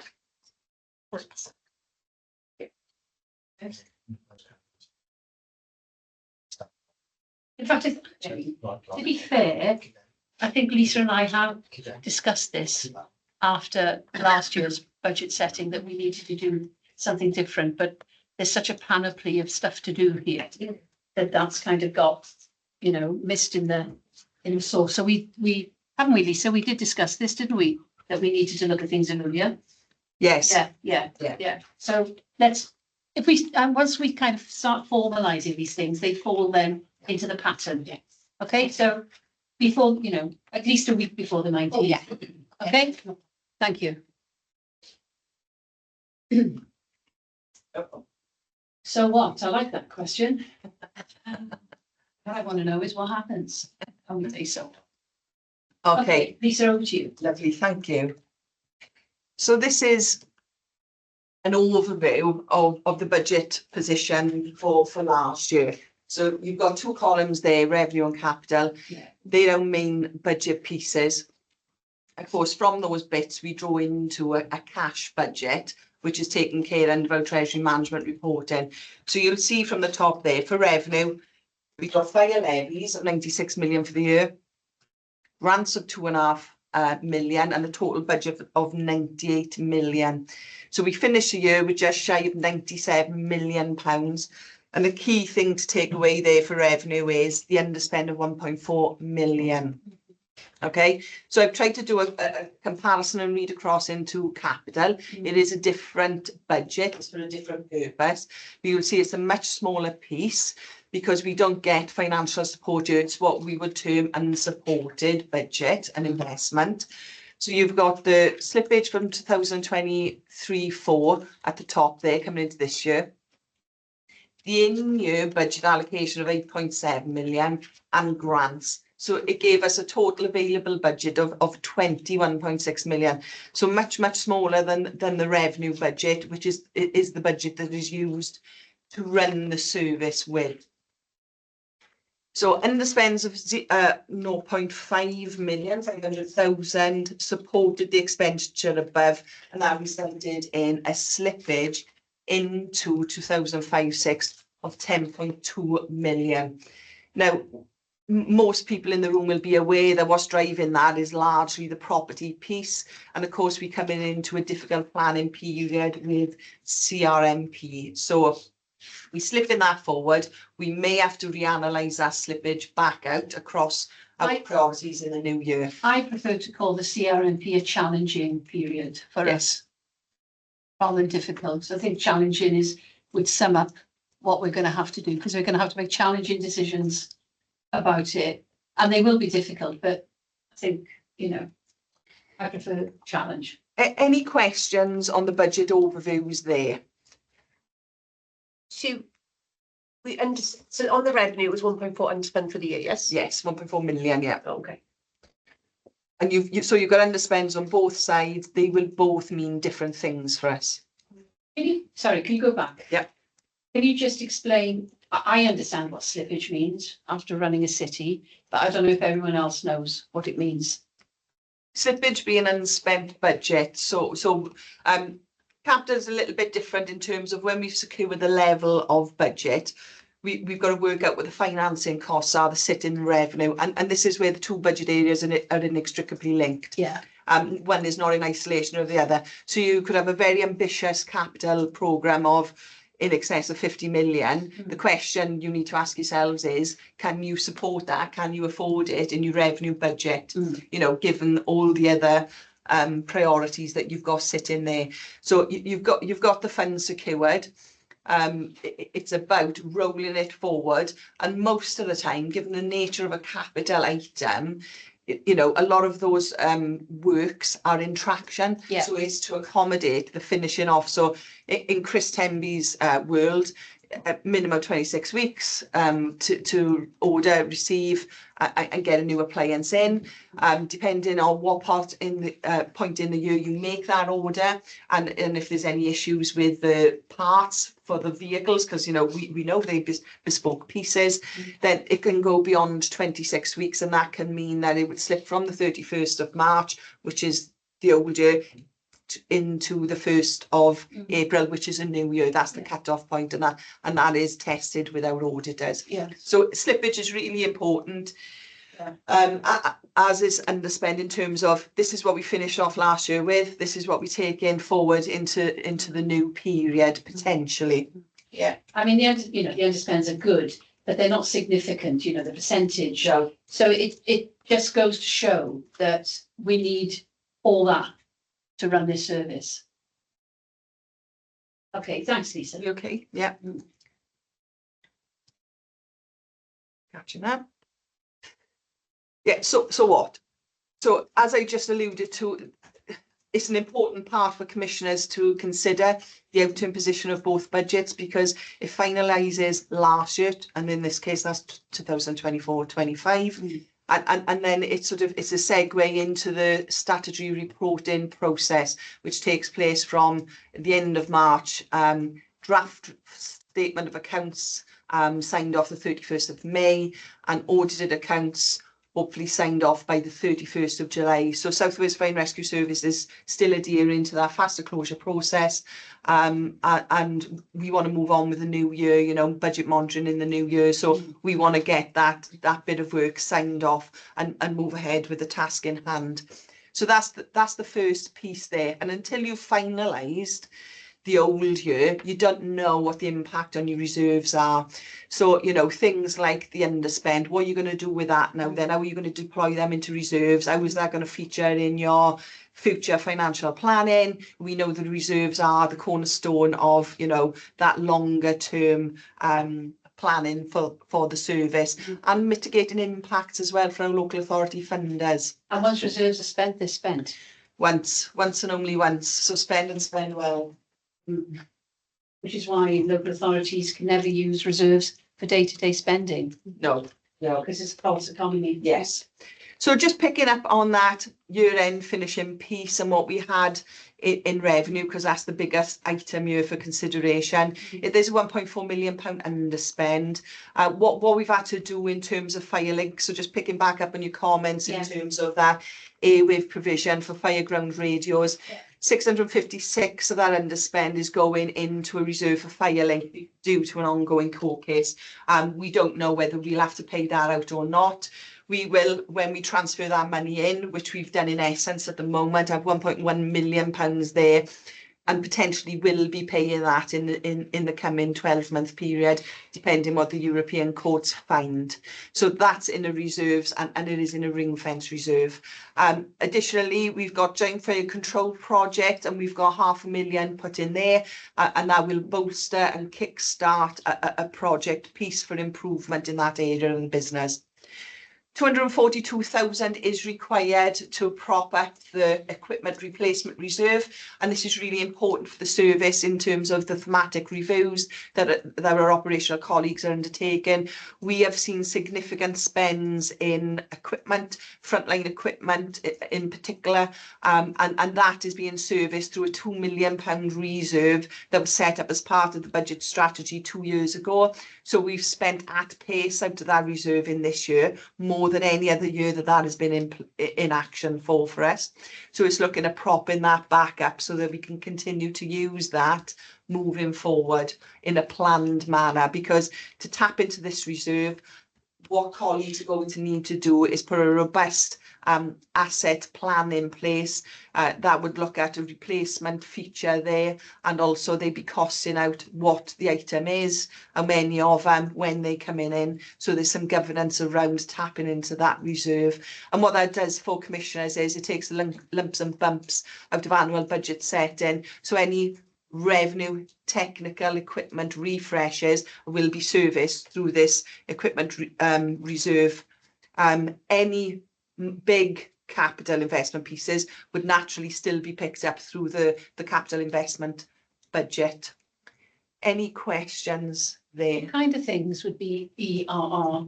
So what we have seen is, if I pick up ICT in particular, they'll have an asset refresh plan for things like monitors. So they are not classed as a capital item, but given the volume of that replacement, it ends up as quite a high value. Yeah. So instead of me adding in £200,000 to £300,000 on the base budget for this year, what we're doing is we're taking that out, put it into reserves, and just adding a gradual amount into the base budget. So it's not extra £300,000 next year, dropping back down by 200,000 then the year after, because that refresh isn't required.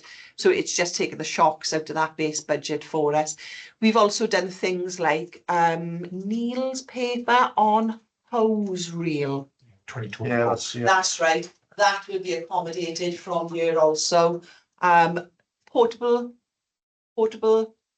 pressure van. PPVs. PPVs. Yeah. Is that right? So Yeah, no, it's right. you know, that frontline provision there. So there will be governance around what will be serviced from it. It won't be any old thing. They won't be able to spend from there like they will from their own departmental budget. It is subject to a plan, and that will be managed through the new finance forum that is being set up next month in terms of providing those quarterly statements on spends for those people that have been at agreement to tap into that reserve. Okay, thank you, Kirsty. Thanks, Lisa. Can you talk me through how this decision is arrived at? How do we prioritise these? We just had a lengthy discussion earlier on whether Mike can have £50,000 to improve his service and to meet the expectations of the chief fire advisors. We've had a big debate. We have to take it out of the meeting. We've all got to go find whether Mike can have his £50,000. So I'm just wondering about, you know, what's the process that leads to these decisions, and how do we prioritise, you know, how do we... How's it done? Yeah, I'm not quite sure. Why are these the ones that we're funding and not the 50 grand for fire investigation? It's interesting just as a position, Process, given the discussion we had this morning.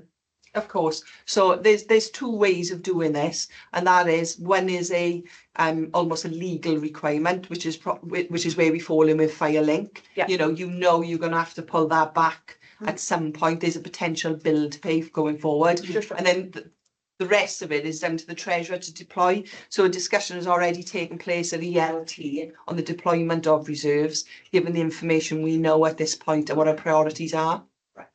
So that's minuted and noted, so we can refer to that. Yeah? I don't think, Jake, it's not minuted, is it? I'll get back Yeah. to you, yeah. Okay, so I would suggest Yeah. that the commissioners would like to be able to see the trail of how that's decided. Right. So that we can make an informed decision whether we agree with it or not. Does that sound about right? No, I'm just interested in the process that leads to, you know, how some money is allocated out of reserves versus other things. Yeah. But yeah, it would be interesting to see Who makes it? the debate. Yeah, who makes the choice and It's just the oversight of that process. Yeah. really. Yeah. it's, Okay.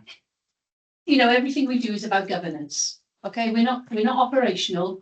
You know, we're not here to make decisions what fire hose you use or which monitor you buy.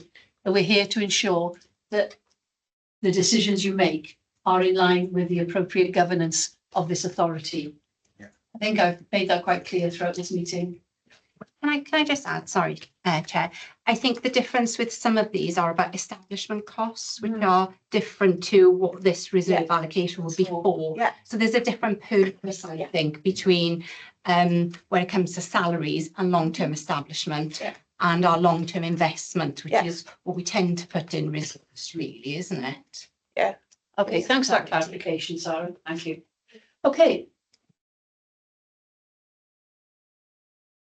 What I've tried to do for commissioners here is pull out the significant variances. So in the budget, there's more than 100 different budget headings. So I haven't pulled them all out, just the biggest. So you note in red the overspends, that's what OS stands for.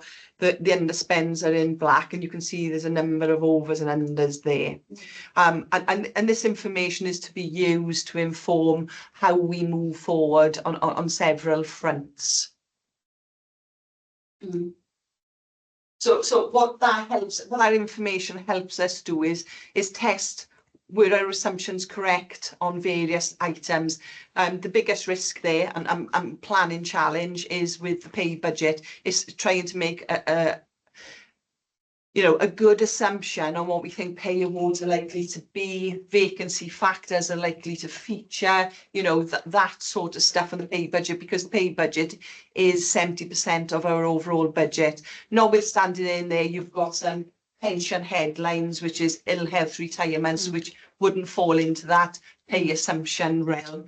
But there's some big numbers sitting in on that top line there. Looking at the Sorry, that's just the same really for every organisation, isn't it, Lisa? Yes. The pay is the big number, isn't it? It is. It's always between 70 to 80% of any running budget for the organisation. And at this point in the year, it's a really good time to test whether your assumptions panned out in the year and pick up any differences. Some learning into next year's budget setting. As Sarah said, we're picking that up in preparation for September's meeting. And any so we've got the spending review now in the autumn. So anything that falls out from that government spending review, like the NI thing did, last time. So it's that awareness of any, political changes that will impact upon what we have to pay. Yes. And you can see the caption there is planning and risks, because you can only plan for what you know right now. Things may change in a year, and I think the important thing to note with fire is we are first in terms of setting our budget in the local government arena. Yes. Welsh government is March, and that's if they actually agree it. Our local authority colleagues are later. We've got to get our consultation budget ready before the 31st of December. Yeah. On planning and risks, what's the emerging risk for the organisation on NI? Do we have an emerging risk on NI? No. You don't? Okay. So that hit us last year in terms of its cost, and we wrapped it up into the fire levy. Yeah. And we discussed that, and with You haven't got anything that's arising in this financial year? Not like that at the minute. Of course, we didn't know that until the autumn budget to be, so that was October. So it is us sort of right in the middle of the process, if you know. And I think those funding allocations that come through for our local authority colleagues. So, but nothing in this financial year that is emerging? Not of that nature at this moment in time. Not until the Chancellor announces it this autumn. I mean, Yeah. So what I know at the minute then, is looking at the ups and downs in the budget and honing in on premises in particular. There's some items there that could be reprioritised with actually increasing that area. You could see from the previous slide, which was significant variances, there was £1 million underspend there. That is to do with Firelink. That was, quite a big underspend, that's 656, but also we had large underspend on energy, but then we had big increases on things like cleaning and environmental waste, because they are living wage employers. And if that goes up in the year, of course, that pay bill to us goes up as well. Yeah. We've discussed Firelink in terms of a risk. I think we've managed that in terms of putting the finances aside in the reserve budget. If we don't put that aside in the reserve budget, you're looking to find that just shy of £700,000 over the budget next year. That's a really big ask, isn't it? So there's a bit of a, I guess, professional sort of expertise and judgment that takes place in some of these assumptions and actions. So I think the other thing that I picked out of some of those variances is financial literacy. So what came out is budget classifications. Sometimes we were seeing something was treated as a capital item and it was actually a revenue item. And I think that's about the organisational understanding of what you should be using which budget for, if that makes any sense at all. We've discussed the risk of thematic reviews in terms of costs. There's massive benefits there in terms of operational improvements. There are risks there in terms of that ask of investment, and we've talked about how the equipment replacement reserve is there to mitigate that risk. Income and prudence, so you would have seen that was over 300,000 adding to the underspend, 342 I think it was. So what my take on that is, with income, unless it's definite and contractual, budgeting for income should be done with a level of prudence, because you can't bank on that every year, and we're not an organisation that tends to make a lot of money. It's generally through grants and reimbursements, and then CRMP. Yeah, so we've already talked about CRMP, and that could turn a lot of that stuff there on its head, depending on how that pans out now during the next 2 years for us. So some things there to consider. None of which comes as a surprise. No, and that's it. It was a real brief whistle-stop tour of how we finished the year, how are we going to start the new year, and a bit of planning there that will take us into the medium-term financial strategy. So I'm happy to take any further questions if there's any forthcoming. Thank you, Lisa. I think the difference between capital revenue has always been a bit of a bugbear for people, running public services and understanding the difference. But that sounds really good for that. You mentioned something about financial committee, something new. We've got a new finance forum coming into operation in next month. So we've just been finalising the paperwork and the membership for that. And hopefully it'll help us out in terms of getting information through to that committee before it comes through to SLT, before it comes through to commissioners, in terms of what we talked about at the beginning of this meeting. Okay. So when is that coming in, and how often will it meet? Next month, and I'd hope that the meetings would take place bi-monthly, or at least in line with the finance and audit reporting requirements, because from my point of view, it makes sense for them to do that before it comes to finance and audit. They can see what additional financial requests are coming in, or what underspends have been identified. We're able to operate dynamically with that information, in terms of if somebody's coming forward with a robust plan, where they can make a decision whether we're going to support that in the year or not. We do that of a fashion at the minute, but you can see that this comes back up to this top table. So I'm going to try and push that work down, empower the people that need to make the decisions, at the more granular level, and hopefully, that will help us all. What kinds of people from the organisation will be in this forum, and when was this decided? I've been running past you about Yes. About a month ago, we sat down and talked about how can we improve the process. And this is my concern, is that we need to make sure that where decisions are being made, that they are correctly financially supported, and that the underspends can support various initiatives. So it was something we discussed, wasn't it, about a month ago? Yeah. And we're looking to make it easier for Yeah.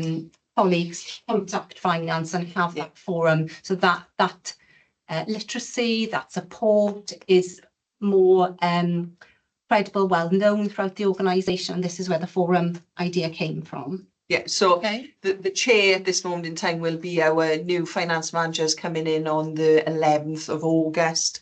So I see them being a chair with finance colleagues and representatives then from our people at SLT level. And trying to let that forum make really good financial decisions given the information they got from robust business plans. So it's a really good vetting piece for them, and they only need to escalate if there's complete disagreement or they're not sure what the organisation priorities are.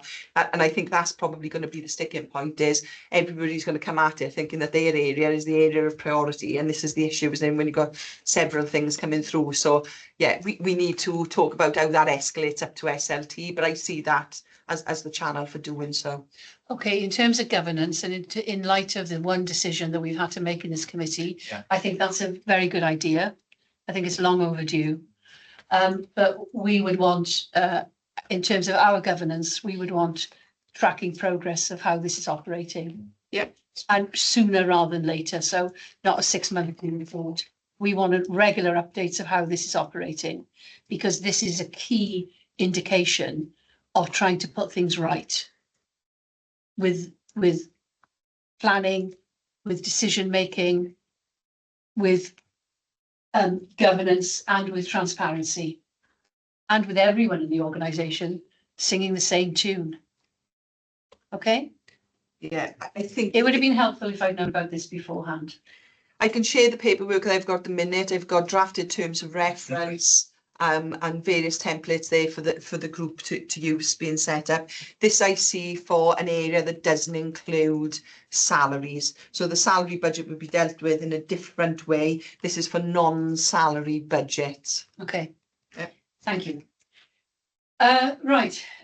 Any items to report back to the Board of Commissioners Committee? Well, obviously the decision we made is on the fire investigation team. I don't think there's anything else, because that was the only decision we made. Yeah. Okay, diolch yn fawr iawn, I'm Dawn. Thank you very much. I now call the meeting closed. Thank you. Hold on, we've got time now. What's Yeah, the next- is there any chance to just speak